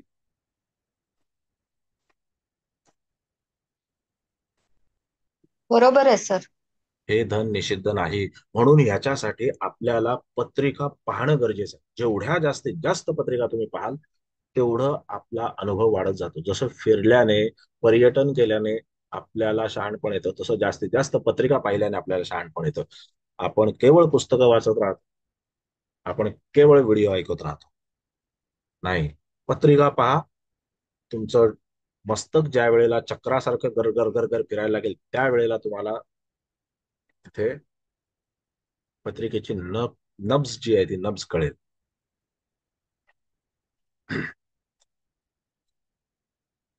बोला आणखीन.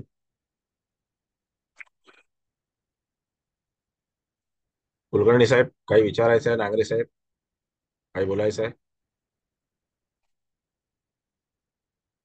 Hello hello. सर हा, मी विचारू का बोला एक? बोला मॅडम, बोला बोला. हा. आपण मगाशी सांगितलं ना की ते 1985 चा जन्म आणि गुरु मकरेचा. तसं हा माझ्या मुलीच्या ह्याच्यात होतं, म्हणजे तो 85 चा तिचा जन्म आहे आणि हा. धनस्थानात मकरेचा गुरु आहे. हम्म. तिच्या जन्मानंतरच आमचं घर नवीन झालं घेतलं, म्हणजे आम्ही, किंवा गाडी तिच्या हा जन्माच्या 2 महिने आधी आम्ही नवीन गाडी, आणि ती आजपर्यंत गाडी किंवा हा. स्वतःचं घर बंगला अशा ह्याच्यातच राहिले, परदेशात. तर तो म्हणजे मला एक हे झालं. हे तुमच्या नशिबाने मिळालं का? नाही, हे तिच्या नशिबाने तुम्हाला मिळालं. होय परंतु होय, ती काय तिच्या त्यावेळेला नशिबानेच मिळालं. ती काय त्यावेळेला शिक्षित नव्हती, हो. इंडिपेंडंट नव्हती, काम करणारी नव्हती, पण तिचा नुकता जन्म झाला. तिच्या हं. जन्माने, तिच्या जन्माच्या आगमनामुळे तुम्हाला ह्या सगळ्या गोष्टी मिळाल्या. हो हो, अगदी. पण मला इतके दिवस वाटायचं, कारण तिच्या चतुर्थात चंद्र बुध शुक्र आहेत मीनेचे, त्याच्यामुळे तिला हे सगळं मिळालं असं मला वाटायचं. तर आज कळलं निचीचा गुरु पण एवढं काही देऊन जातो असं. 100% देतो मॅडम. म्हणून मी काय हम्म. म्हटलं तुम्हाला, पत्रिका वाचा, पत्रिका बघा. पत्रिका पाहिल्याच्या नंतर आपल्याला कळतं की याला काय देणार आहे. हो. मी आता जी तुम्हाला पत्रिका सांगितली, तर त्या व्यक्तीचं जे काही 55 वर्षाचं वय जे काही होतं, आता तो व्यक्ती आणखीन मोठा झाला असेल त्याच्यापेक्षा 10 वर्ष ते 12 वर्ष. पण त्या व्यक्तीला हे जे काही मिळालं हे त्याच्या वडिलांनी करून ठेवलं. मग आता याला इन्व्हेस्टमेंटचं ज्ञान त्यांनी का दिलं नाही? याच्या मागे पण काहीतरी कारण असते, किंवा त्याला का सांगितलं नाही याच्या मागे पण त्याच्याच पत्रिकेमध्ये कारण असतील. ही कारणं सुद्धा आपल्याला अभ्यासायची आहेत. अशा पत्रिका आपण पाहणार आहोत. अशा अनेक पत्रिका आपण पाहणार आहोत की ज्यांच्यामधून आपल्याला माणसाची आर्थिक प्रगतीची वाटचाल जी आहे ती कळेल, आर्थिक अधोगतीची वाटचाल जी आहे ती सुद्धा आपल्याला कळेल. म्हणजे कशा कशा गोष्टींमुळे माणसाची प्रगती होते आणि कशा कशा गोष्टींमुळे माणसाची अधोगती होते, या दोन्ही गोष्टी आपल्याला कळतील. आलं लक्षात? बोला आणखीन, विचारा. काही प्रश्न तुम्हाला विचारायचे असतील किंवा कोणता एखादा मुद्दा तुम्हाला काही विचारायचा असेल तर नक्की विचारा. हं? हेलो सर, हाँ मैं पूछूं सर? बोलिए बोलिए. सर मुझे जैसे कि आजकल अक्सर जैसे बच्चों लोग का आता है ना कि जॉब मिलती, मतलब मिलते मिलते रह जाती, उनका सिलेक्शन ही नहीं होता है, या जैसा चाहिए वैसा नहीं मिलता, कुछ न कुछ कारण से एंड टाइम पे उनका कैंसिल होता है। तो इसके लिए भी सर 2, 6, 10 और 11 के ग्रह ही जिम्मेदार होंगे ना सर? मॅडम, असं आहे की ज्या वेळेला एखादा व्यक्ती, म्हणजे प्रत्येक मनुष्य ज्या वेळेला आपल्या करिअरमध्ये पदार्पण करतो, तर त्याच्यामध्ये मला वाटतं की 80% लोक जे आहेत, ऐंशी हाँ। टक्के लोक हे नोकरीच्याच माध्यमातून पुढे जायचा प्रयत्न करत असतात. बरोबर आहे? यस। हाँ, यस। नोकरीच्याच माध्यमात, म्हणजे नोकरी कशासाठी? एकतर पुढच्या प्रगतीसाठी नोकरी असते, आर्थिक गोष्टींसाठी नोकरी असते. त्यानंतर हाँ। आपण जे काही एक शिक्षण घेतलेलं आहे, तर मी या बाबतीतलं शिक्षण घेतलेलं आहे, तर या बाबतीतलं शिक्षण या क्षेत्रामध्ये कामी येऊ शकतं. मग तिथे मी नोकरी केली तर त्याच्यातून मला अर्थार्जन होऊ शकतं, असा एक भाग आहे. दुसरा हाँ। भाग असा आहे की काही वेळेला एखादा मुलगा किंवा एखादी मुलगी त्याच्यामध्ये अशा पद्धतीने त्याच्यामध्ये काही शिक्षण किंवा काही गोष्टी घेत असते की म्हणजे नोकरी करत असते की त्याच्यामध्ये तिथे पुढे जाऊन या अनुभवाचं रूपांतर तिला व्यवसायासाठी आवश्यक असणाऱ्या गोष्टींमध्ये करायचं असतं. हाँ। एखाद्या ठिकाणी नोकरी करा, त्याच्यातून म्हणजे चांगल्यापैकी अनुभव घ्या आणि तो हाँ। अनुभव घेऊन नंतर तो आपल्या व्यवसायामध्ये तिथे आपल्याला कसा हाँ। वापरता येईल याच्यासाठी देखील नोकरी करू.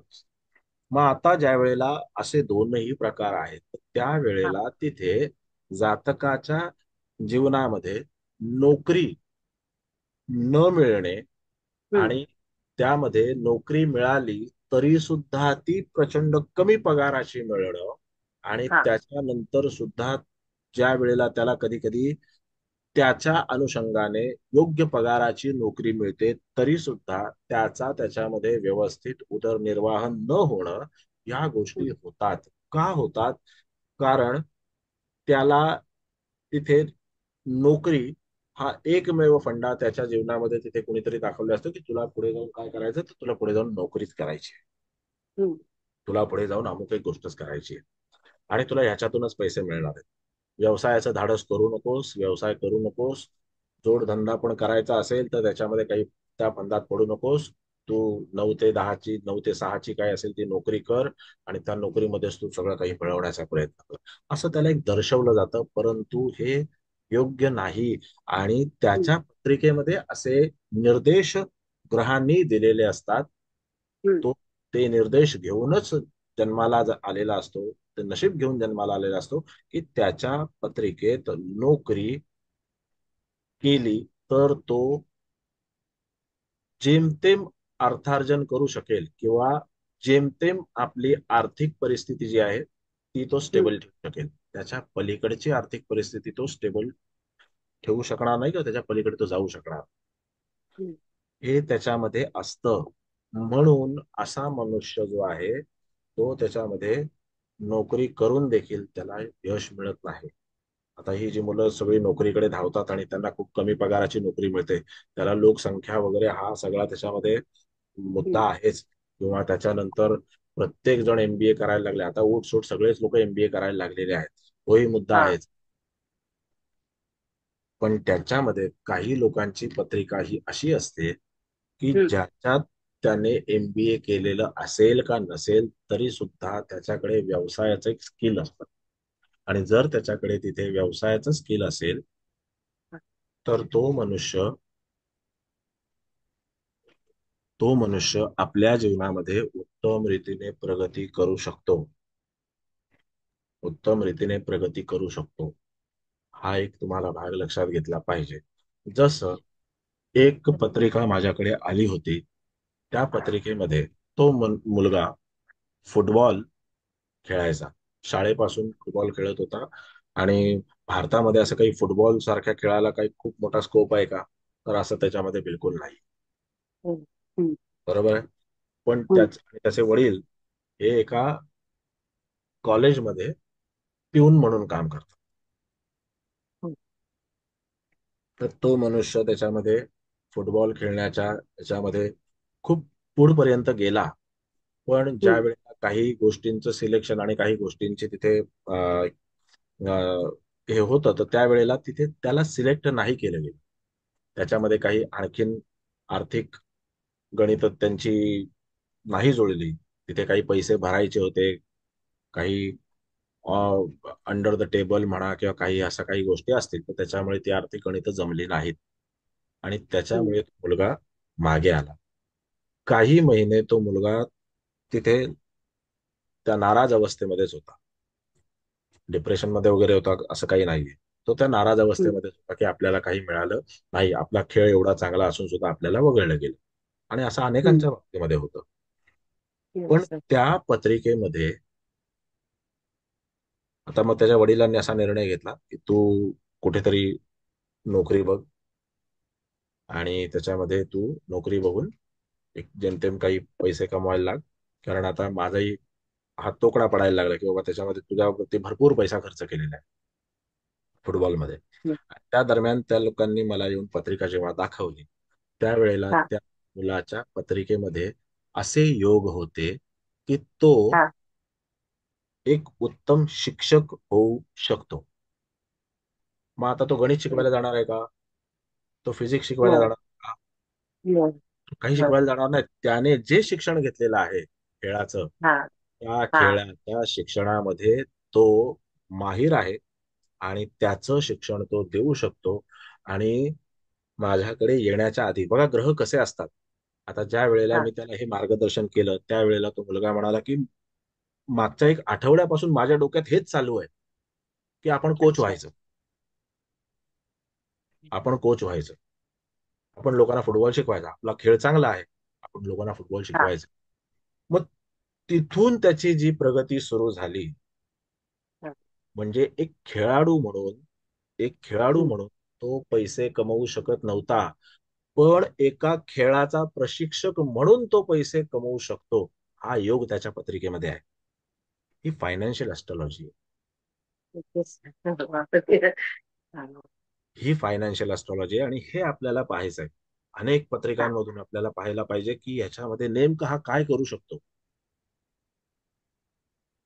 हम्म, काय आहे मॅडम की एका हिंदी सिनेमामध्ये एक असा डायलॉग आहे, किसी हाँ, को सोना रास आता है, किसी को चांदी रास आती है, मुझे तो ये हाँ, लोहा बहुत रास आया. आणि हाँ, हा डायलॉग फरीद्दीन शहाचा. हाँ, तो आहे सिंह लग्नाचा. हाँ, त्यानंतर त्याच्या लग्नी आहे शनी. तो काय म्हणतो, किसी को सोना रास आता है, किसी को चांदी रास आती है, मुझे तो ये लोहा बहुत रास आया. लोहा म्हणजे शनीकडे येतो. हाँ, हाँ, आलं लक्षात.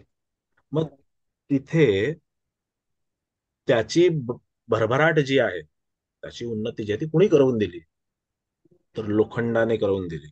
आणि त्यावेळेला त्याच्या हातामध्ये असते गन. असं आहे. अत्यंत तुकार, अत्यंत आपटलेला पिक्चर आहे, पण हा डायलॉग माझ्या लक्षात आहे. आणि ज्या वेळेला ज्योतिष शिकलो त्यावेळेला ते माझ्या लक्षात आलं की अरे, ह्यालाच हे हाँ, कसं मिळालं. म्हणून आपल्याला ह्या गोष्टीची हाँ, सांगड घालता आली पाहिजे की कुणाला कसं कसं मिळतं. History makes future. तुम्ही हाँ, जर इतिहासाचा, हा सगळा इतिहासच आहे, माणसाचं जीवन वाचणं हा आपल्यासाठी एक इतिहास आहे.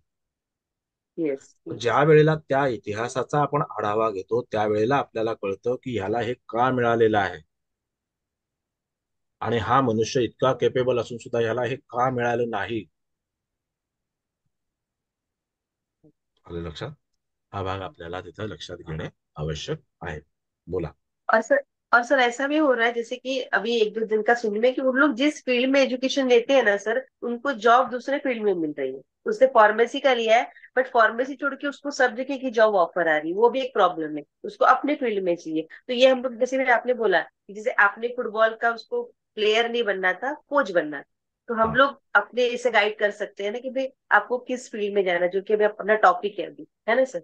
हाँ, ऐसा है मैडम कि हर किसी को वही फील्ड में काम करने की संधि नहीं मिलती, अपॉर्चुनिटी नहीं मिलती कि जिस फील्ड में उसने एजुकेशन लिया है.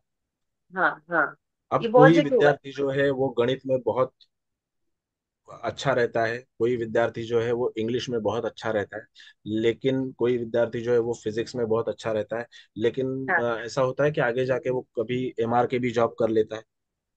कोई हाँ, केमिस्ट्री में अच्छा रहता है तो ऐसा नहीं कि वो बीआरसी में ही काम करेगा, हाँ, या वो किसी और इंस्टीट्यूट में काम करके वो अपना नॉलेज जो है वो वहां पर प्रस्तुत करेगा. ऐसा नहीं होता है. वो कभी कभी हाँ, एमआर की भी जॉब करता है. तो ये जो चीज है कि वो एमआर हाँ, की जो जॉब कर रहा है, जो हाँ, रोमिंग की जॉब कर रहा है, या हर जगह जाकर डॉक्टर को अपनी दवाइयों के बारे में वो बता रहा है, तो हाँ, इसका मतलब ये है कि उसके नसीब में जो पैसा है वो हम्म, एक जगह पर बैठ के नहीं मिलने वाला है. यस, हाँ, भले हाँ, वो केमिस्ट्री में कितना भी मास्टर हो, हाँ, लेकिन उसका केमिस्ट्री का जो नॉलेज है या उसका जो साइंस रिलेटेड नॉलेज है वो उसको डॉक्टर को जाकर बोलने में, उसको कन्विंस करने में ही काम हाँ, आने वाला.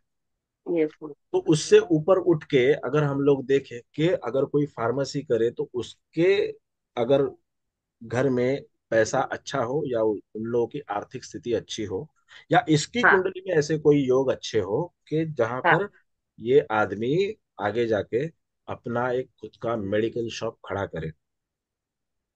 हाँ, ये हो सकता ये है हो सर। सकता है. Good idea sir. ये ऐसी लड़की है सर, लड़की है एक, और वही उसको मिल ही नहीं रही, मतलब 6 महीना हो गया, फार्मेसी किया है, बट फार्मेसी छोड़ के सबकी जॉब मिल रही, तो ये अच्छा आइडिया आपका कि भाई अब कि अगर वो एक मेडिकल स्टोर खोले, बट बिजनेसमैन ही है वो लोग हाँ, एक्चुअली। तो ये भी हमें देखना है कि उसके पत्रिका में मेडिकल हाँ, स्टोर ओपन करके हाँ, उसको ये बिजनेस सूटेबल है क्या. ये हाँ, बिल्कुल. अभी अपने जैसे नया, हाँ, बहुत हाँ, सारे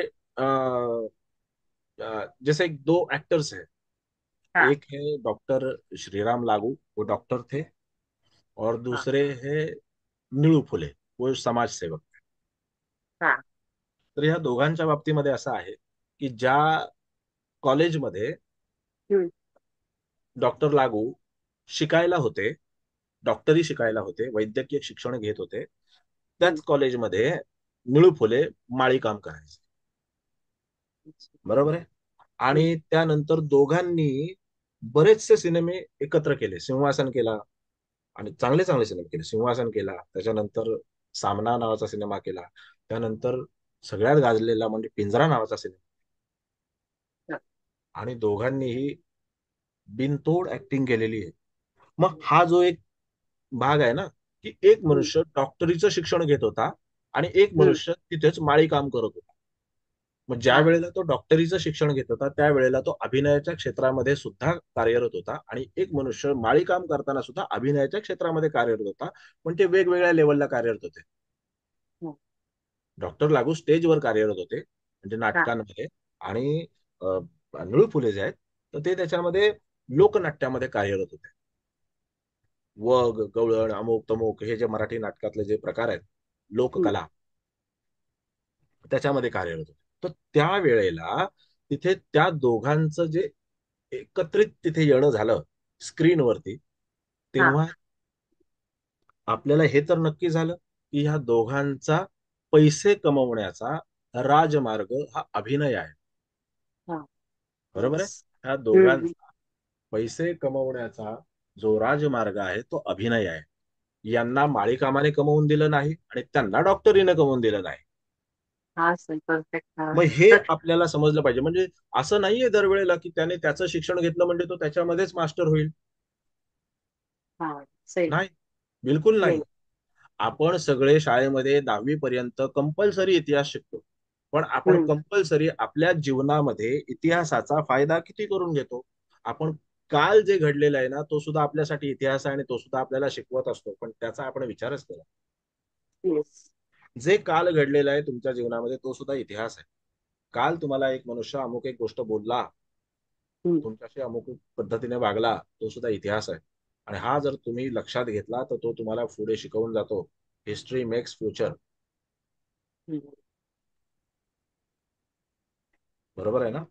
हाँ सर, थैंक यू सर, बहुत अच्छे से समझाया, एक नया एंगल मेरा देखने के लिए. पत्रिका अच्छा. देखने के लिए हमें ऐसे ही एंगल से देखना है. हम लोग हाँ. क्या करते हैं कि सब छोटे छोटे छोटे छोटे कोर्सेस, सब छोटी छोटी ये करते हैं, और उसके बाद में एक ही नजरिए से सबको देखते हैं. तो एक हम्म. नजरिए से सबको नहीं देखना है, एक वाइड एंगल रखना है. ज्योतिष देखने के लिए, अगर ज्योतिष देखने के लिए आप वाइड एंगल रखते हैं तो आप किसी भी व्यक्ति को उचित मार्गदर्शन कर सकते हैं, अन्यथा आप उचित मार्गदर्शन नहीं कर सकते. तर आता एका मॅडमनी जो सांगितलं आता की त्यांच्या मुलीच्या याच्यामध्ये द्वितीयमध्ये मकरेचा गुरु होता, तर हा. तिच्या जन्मापासून त्यांना भरभराटी आली वगैरे. तो यस. एक मुद्दा झाला. पण त्यांनाच विचारा की त्या मुलीच्या स्वतःच्या आयुष्यामध्ये तिने पैसा कमवला का? म्हणजे तिचं धनस्थान मध्ये तिला मिळाला का पैसा? म्हणजे तिच्या स्वतःच्या ऐपतीवर तिने कमवला का? ती परदेशात सेटल आहे साहेब. म्हणजे तिने कमवला म्हणजे त्याच्यामध्ये तिने पण ती पैसा कमवला म्हणजे. परदेशामध्ये सेटल आहे. सर हम्म. पण मला एक सांगायचंय, खरंच आहे की ती स्वतः म्हणजे डॉक्टर आहे, पण हा. ती जॉब परदेशात करू शकत नाही. आमच्या जर तिच्या नवऱ्याला तिच्या याच्यामुळे जास्त चांगला फायदा झाला आणि तिकडे बंगला वगैरे सगळं आहे, पण ती स्वतः तिकडे एमएस केलंय पण जॉब करू शकत नाही, मुलाला सांभाळून घरात सगळं. म्हणजे तिला करायची इच्छा आहे पण होतच नाहीये लंडन मध्ये. बघा मॅडम, म्हणून आता एक लक्षात घ्या. म्हणून हा. मी तुम्हाला एक मुद्दा जो सांगितलाय सवाई साहेब, हम्म. ते वाक्य तुम्ही हा. लक्षात घ्या आणि ते लिहून ठेवा सगळ्यांनी. गुरु हा भाग्याचा कारक आहे, गुरु कर्माचा कारक नाही. तो भाग्याचा कारक गुरु तुमच्या कुटुंबात असल्यामुळे तुमची भरभराट झाली. तो भाग्याचा कारक गुरु तुमच्या कुटुंबात असल्यामुळे तुमची भरभराट झाली. कुटुंबात म्हणतोय मी, कुटुंब स्थानात म्हणत नाहीये. पण जर एखादी व्यक्ती एखादी व्यक्ती अशी पत्रिका घेऊन जन्माला आली, जसं मी तुम्हाला सांगितलं की मंगळ राहू धनामध्ये आहे, बरोबर आहे, मंगळ राहू धनस्थानामध्ये आहे, अशी पत्रिका जर घेऊन जन्माला आली तर त्याचा त्रास फक्त त्याला होतो का? सवाई साहेब, हा फक्त त्रास त्याला होतो का, की त्याच्या पूर्ण नाही, कुटुंबाला तिच्या जावा लागतो? पूर्ण पूर्ण कुटुंबाला. कुटुंबाला होईल. हा, हाच प्रकार आहे की ज्या वेळेला आपण एखादी पत्रिका पाहतो ना, त्या पत्रिकेच्या अनुसरून त्याच्यामध्ये आपल्याला ह्या गोष्टी पाहता आल्या पाहिजेत की त्याच्यामध्ये नक्की अमुक एक व्यक्ती आपल्या कुटुंबात जन्माला आली, त्याच्यानंतर ही आर्थिक व्यवस्था योग्य झाली. ती ज्या व्यक्तीच्या घरी लग्न करून गेली त्या व्यक्तीकडे सुद्धा त्या व्यक्तीला असं काही जॉब करा, अमुक करा, तमुक करा, डॉक्टर असून सुद्धा तिला काही जॉब करा, हे करा, ते करा, काही डोक्याला ताप नाही, ती तिचं घर सांभाळते. पण तिच्या घरामध्ये अतिशय सुस्थिती असणार आणि ती अबाधित राहणार, ही तिची ग्रहस्थी सांगते. हा, चढ उतार तर सगळीकडे येतात. कसे येतात तर ते गोचरीनुसार येतात. तिथून एखादा ग्रह भ्रमण करतोय, काय करतोय, त्यावेळेला ते येणार. हा एक भाग आहे. म्हणून आपल्याला अशा पद्धतीची, कर्तृत्ववान कोण आहे? कर्तृत्ववान शनी आहे, कर्तृत्ववान मंगळ आहे, व्यावसायिक बुध आहे. मग ह्या सगळ्यांचा आपल्याला तुम्हाला तिथे आधार घेतला पाहिजे. म्हणजे जर एखाद्याच्या पत्रिकेमध्ये केवळ आणि केवळ तिथे गुरु ग्रह तुम्हाला सहाय्य करत असेल तर तो भाग्याने मिळवणारा किंवा भाग्याने देणारा आहे. आणि एखाद्याच्या पत्रिकेमध्ये जर मंगळ सहाय्य करता असेल तर तो कोणत्या मार्गाने देणार आहे हे आपल्याला पाहिजे. एखाद्याच्या पत्रिकेमध्ये सूर्य सहाय्य करता असेल तर तो कसा देणार आहे हे सुद्धा आपल्याला पाहिजे. हे आपल्याला आर्थिक गणित जी आहेत ही आर्थिक गणित आपल्याला पाहिजे. ही आर्थिक गणित आपल्याला पाहणे आवश्यक आहे. कारण आपण काय करतो, आपण केवळ आणि केवळ त्याच्यामध्ये एकाच अँगलने बघतो. एक तुम्हाला आणखीन म्हणजे फायनान्शियल ऍस्ट्रॉलॉजीच्या रिलेटेड नाही, पण तुम्हाला एक गणित आणखीन सांग. तुम्ही ज्या स्त्रियांचा जन्म हा 15 ऑक्टोबर ते 15 नोव्हेंबरच्या दरम्यान झालेला आहे, त्या स्त्रियांच्या पत्रिका पहा आणि त्यातल्या ज्या स्त्रियांचा विवाह झालेला त्यांच्या पत्रिका पहा. त्यांचा नवरा हा अनेक बाबतीत त्यांच्यापेक्षा उजवा असतो. हा फिक्स आहे फंडा, हा बदलू नाही शकत. मग त्याला अपवाद काय सर, होईल? तुळेचा सूर्य म्हणून येतो युक्त आहे का? तुळेचा सूर्य,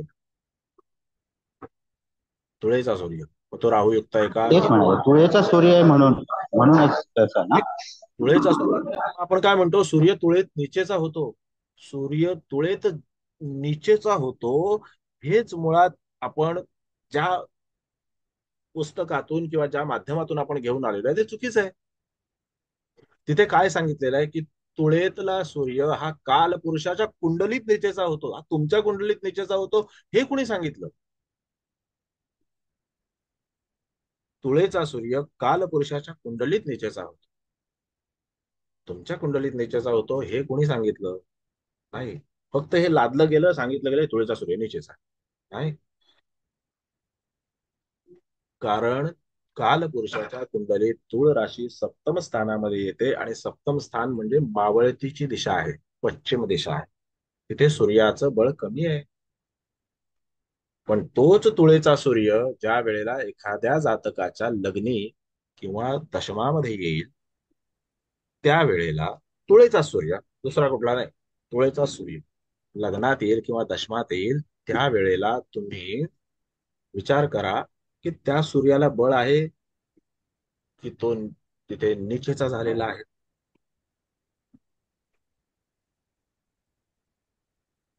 काय वाटतं? सर, बळ आहे त्याला. 100% त्याला बळ आहे. अहो, तो दशमात आहे, दिग्बली आहे. तो कुठल्या का राशीचा असेल, तो दक्षिणेकडे आलाय. तुम्ही बघू शकता का दक्षिणेच्या सूर्याकडे?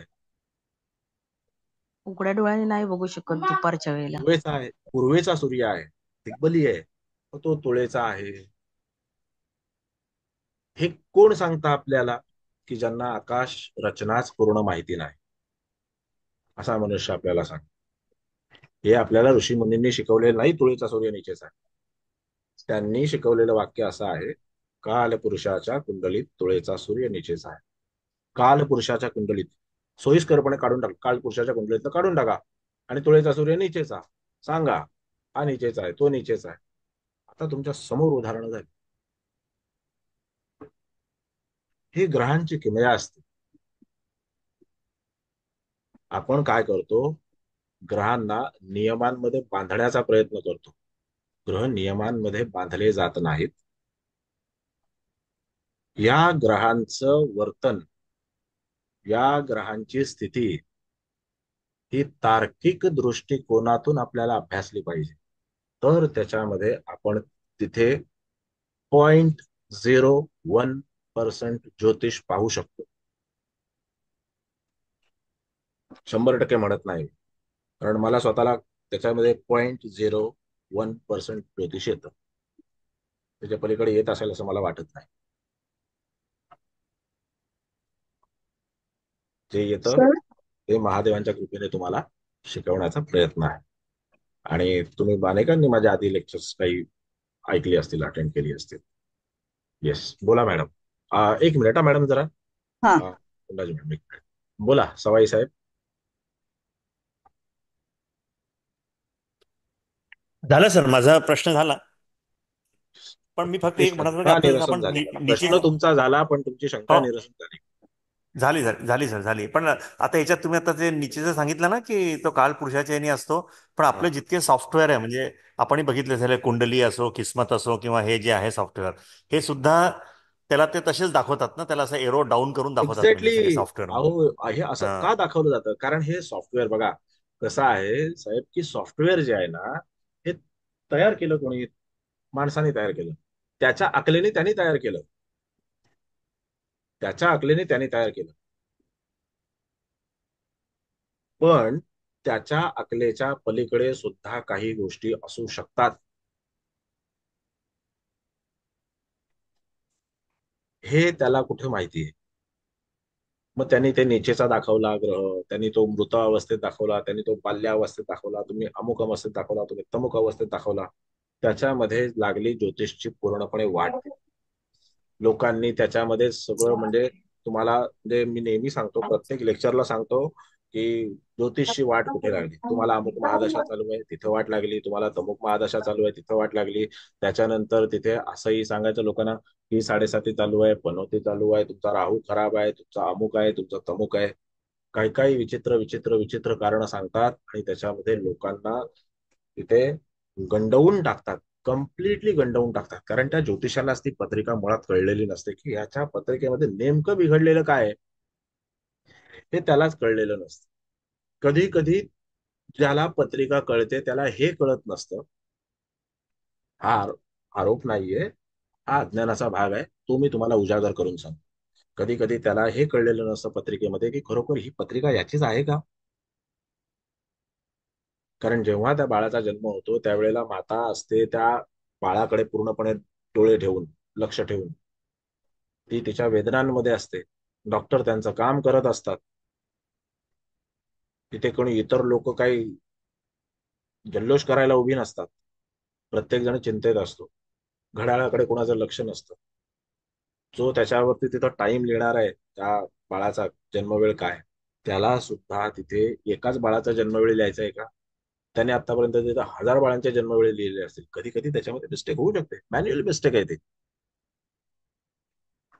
पण आपल्याला ती मॅन्युअल मिस्टेक जी आहे ती जरी असली तरी सुद्धा आपल्याला समोर पर्सनॅलिटी कळली पाहिजे की मनुष्य हा कोणत्या तत्वाचा आहे, ह्याचं वागणं कसं आहे, ह्याचं बोलणं कसं आहे, ह्याच्यामध्ये खरोखर कोणते गुणधर्म आहेत. हे जर आपल्याला कळलं नाही तर आपण ज्योतिषचा अभ्यास काय केला?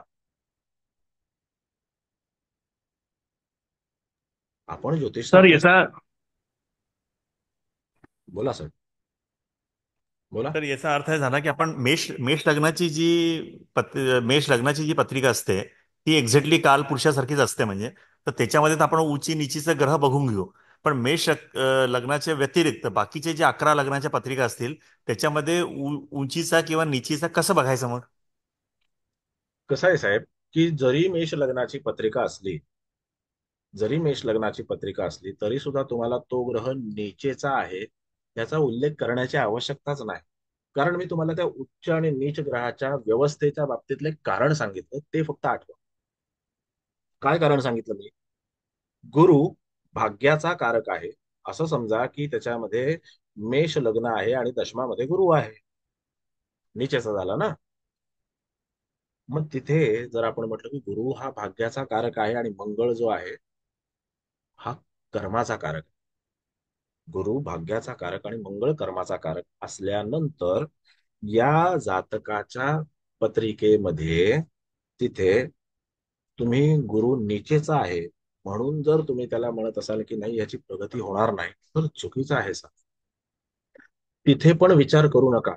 नीचेचा गुरु म्हणजे काय? गुरु नीचेचा म्हणजे काय, तर तो कालपुरुषाच्या कुंडलीनुसार स्थान परत्वे दाखवलेला आहे. की त्यांनी त्याच्यात इंडिकेशन काय दिलेले आहे, तुम्हाला काय सांगितलेलं आहे की अरे हा भाग्याचा कारक आहे, हा जर इथे आला ना तर तुला भाग्य निर्मित करताना कष्ट येतील. तुला भाग्य निर्मित करताना कष्ट येतील. पण जर तेच स्थान याला नवम स्थान मिळालं, मग तो जरी मकरेचा असला तरी सुद्धा तो भाग्यात येईल आणि तिथून तुला तो धन अर्जन किंवा तुझी भाग्य निर्मिती करण्याकरता सहाय्य करेल. हा नियम लक्षात घ्या. ह्या ही जी चक्र आपल्याला सांगितली जातात ना नेहमी, नीचेचा उच्चीचा अमुक तमुक, ह्या डिग्रीला त्या डिग्रीला इकडे तिकडे, आपल्याला हेच पाहिलं पाहिजे. लक्षात घ्या. बोला. ठीक आहे सर, ओके, थँक्यू, परफेक्ट. बरं, आणखीन काय कोणाला विचारायचं आहे? कुलकर्णी साहेब काय बोलत होते? बोला बोला बोला बोला बोला बोला बोला मी बोला बोलू का? बोला ना. 15 ऑक्टोबर ते 15 नोव्हेंबर ज्या मुलींचा नवरा त्याचप्रमाणे ज्या मुलांची बायको हे लागू पडेल का? बायको कशी लागू पडेल मॅडम? कारण पतीचा कारक सूर्य आहे, पत्नीचा कारक अच्छा नाहीये. अच्छा, म्हणून हा हा, कळलं कळलं, आलं लक्ष.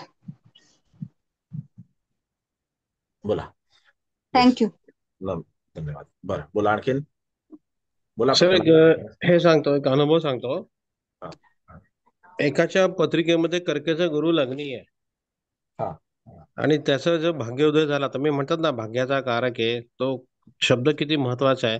त्याची मुलं मोठी होऊन जेव्हा नोकरीला लागली ना, हा. तेव्हा त्यांची सगळी स्थिर सावरता आली. मग आता कर्केचा गुरु लग्नी म्हटलं तर स्वतःचं व्यक्तिमत्व विकसित व्हायला पाहिजे होतं ना, पण तसं बरोबर झालं नाही. बरोबर. कारण की हे जे म्हणत होते ना की मकरेचा गुरु, मग त्यांच्याकडे स्वतःच काय आमदानी आहे का, कमवतात का? मग कर्केच्या गुरुने सुद्धा त्याला 0 रुपये दिले.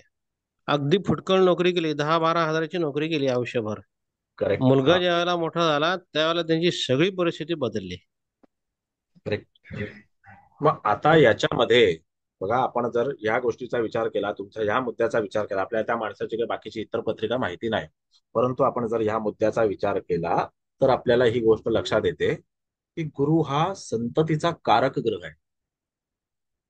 गुरु हा संततीचा कारक ग्रह आहे आणि त्यामुळे जेव्हा संततीच्या हातामध्ये तिथे कमान आली, त्या वेळेला त्या माणसाच्या जीवनामध्ये योग्य परिस्थिती तयार झाली.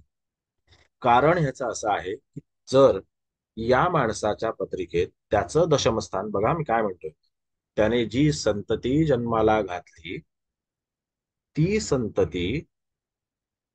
संतती त्याच्यामध्ये पूर्णपणे गुरुच्या अंमलाखाली कर्तव्य प्रधान आणि भाग्य प्रधान असल्यामुळे त्यांची प्रगती झाली, त्याच्यामुळे याला चांगले दिवस आले.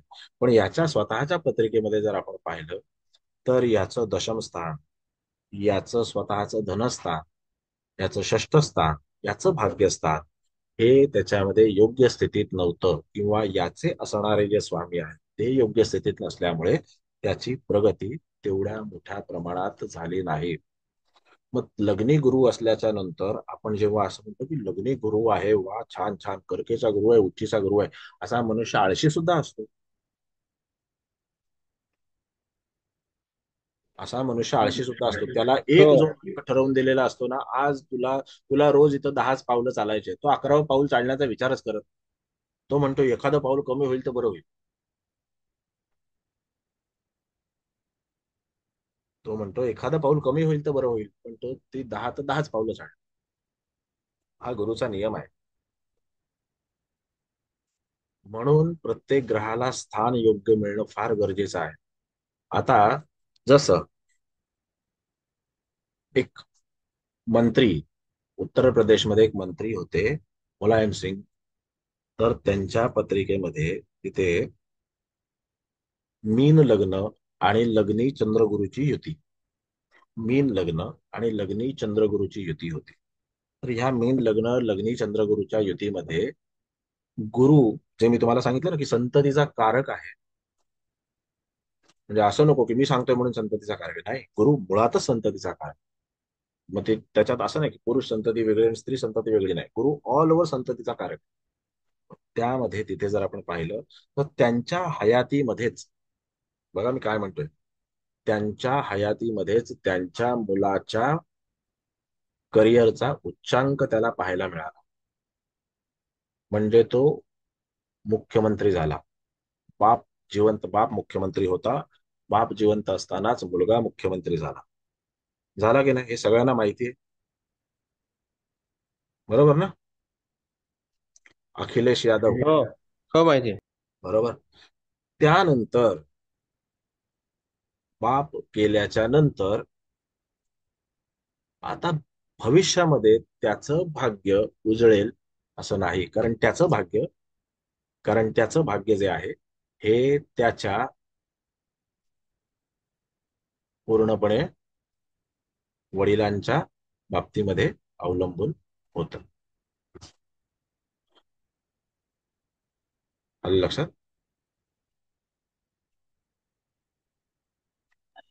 हा भाग सर आपल्याला पाहिजे. बोला बोला. सर, मेष लग्नाला तुळेचा सूर्य पण पुरुषाच्या पत्रिकेत, हा. पण तर मग पण त्यांच्या पण खूप जागा वगैरे झालेल्या आहेत चांगले. मुंबई महानगरपालिकेत रिटायर झालेत आता, पण क्लास 1 ऑफिसर म्हणूनच रिटायर झाले. मग कुठे आहे सूर्य? तुळेचा सूर्य ऍक्च्युअल पश्चिम म्हणजे इकडेच आहे, मेष लग्नालाच आहे. मेष लग्नाला आहे, म्हणजेच त्याच्यामध्ये जर आपण पाहिलं तर तिथे मंगळाची जी स्थिती आहे आणि शनीची स्थिती ही उत्तम असणार त्यांच्या पत्रिकेमध्ये. त्यावेळेला हा मनुष्य अशा पद्धतीने पुढे गेलेला आहे. कारण तिथे भूमिका कोणाची आहे हे लक्षात घेतलं पाहिजे आपल्याला. भूमिका आहे महत्वाची, मेष लग्नाला भूमिका महत्वाची मंगळाची आहे. लोक शिकवतात मेष लग्नाला शनी शत्रू आहे. शनी शत्रू नाही. कुंभ लग्नाला, मकर लग्नाला मंगळ शत्रू आहे, नाही. मेष लग्नामध्ये महत्वाची भूमिका ही शनी आणि मंगळ ह्या दोनच ग्रहांची. हा भाग लक्षात घ्या. मग त्याच्यामध्ये तिथे पूर्ण पत्रिका जी आहे ह्याच्यामध्ये मंगळाची भूमिका आणि तुम्हाला शनीची भूमिका पाहता आली पाहिजे. लक्षात? बर, बोला. काळे मॅडम, काळे मॅडम बोला. नमस्कार सर. बोला. हॅलो. हा बोला. अष्टम स्थानात चंद्र आणि मंगळ असेल तर त्याचा तो काहीतरी शेअर मार्केटशी काही संबंध लागतो का कर्केचा? नाही, तो कुठल्याही राशीचा असला तरी शेअर मार्केट हा जो प्रकार आहे याला आपण सट्ट्याशी संबंधित प्रकार धरतो. हा.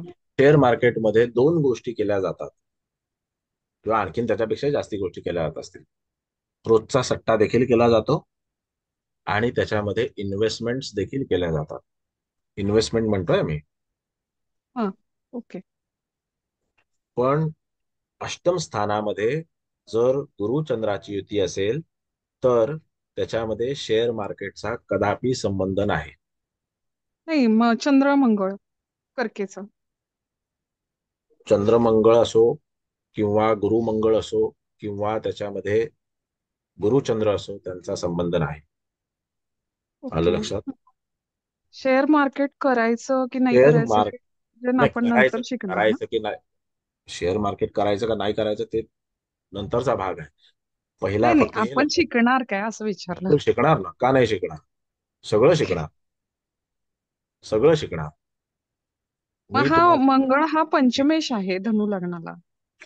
मग जर मंगळ हा पंचमेश आहे धनु लग्नाला, तर त्याच्यामध्ये तुम्हाला हा भाग लक्षात घेतला पाहिजे की ही व्यक्ती तिथे आपलं असलेलं धन पण बऱ्या मोठ्या प्रमाणामध्ये कमवू शकेल आणि कमवणार ओके. असलेलं धन देखील. तर तो पण तुम्हाला त्यांना त्याच्यामध्ये बरंच हे झालंय, डिफेक्ट झाला तो शेअर मार्केट संबंधी. तो डिफेक्ट झाला म्हणजे नुकसानच झालं ना. हो. हा बस, नुकसान हा शब्द वापरला की आपल्याला एकदम व्यवस्थित कळतं नुकसान झालेलं आहे. मी म्हटलं ना की तो करतोय म्हणून मला करायचंय किंवा त्याने केलं म्हणून मला करायचंय, ह्या तत्वावरती हल्ली लोक धनाधन उडी मारतात सगळीकडे. अरे पण तुला सूट होणार आहे का? त्याने हातात ब्रश धरला म्हणून तू हातात ब्रश धरून तिथे काही करू शकतो का? नाही. तो स्क्रीनवर आला, सहज रीतीने ऍक्टिंग करून गेला म्हणून तू स्क्रीनवर येऊ शकतो का? नाही. कदाचित तुझ्याकडे काहीतरी वेगळं आहे, कदाचित तुझ्याकडे काहीतरी वेगळं आहे. प्रत्येक माणसाला काहीतरी वेगळी गोष्ट जी आहे ती त्याला कमवून देत असते. ओके, मग ते ना म्हणजे ते जी पत्रिका आहे त्यांनी ते करायचं नाही का मग? मॅडम आता त्यांची पत्रिका आपण जर सोडवायची असेल तर ती वैयक्तिक. नाही तसं नाही विचारलं, पंचमेश मंगळ आहे हा, मग म्हणून तेच फक्त सांगितलं मी विचारलं तुम्हाला, तो. पंचमेश मंगळ असो ना. मी काय म्हटलं, हा शेअर मार्केटचा जो भाग आहे त्याच्यामध्ये आपण व्यवस्थित ह्या सगळ्या गोष्टींचा विचार करू. त्याच व्यक्तीच्या पत्रिकेचा असं नाही, सगळ्या गोष्टींचा आपण विचार करू ओके. समग्र रीतीने व्यवस्थित. हं? बरं, ओके. बोला आणखीन. आता उद्याच्या लेक्चरला आपण विषयाला सुरुवात करू. तत्पूर्वी तुम्हाला तत्पूर्वी तुम्हाला मी काही शंका आहेत का, काही प्रश्न आहेत का असं विचारेन. तर तिथे तुम्ही तुमचे प्रश्न आज काय असतील ते तयार करून ठेवा. वेळेत येणं ही तुमची जबाबदारी आहे. मी 7:10 तुमची सगळ्यांची वाट पाहणार. बरोबर आहे? त्याच्यानंतर मी लेक्चरला सुरू करणार. ठीक आहे, चला. जय श्रीराम. धन्यवाद. धन्यवाद जय sir. Shriram. Sir thank you sir. Hariom. Thank you sir. धन्यवाद सर.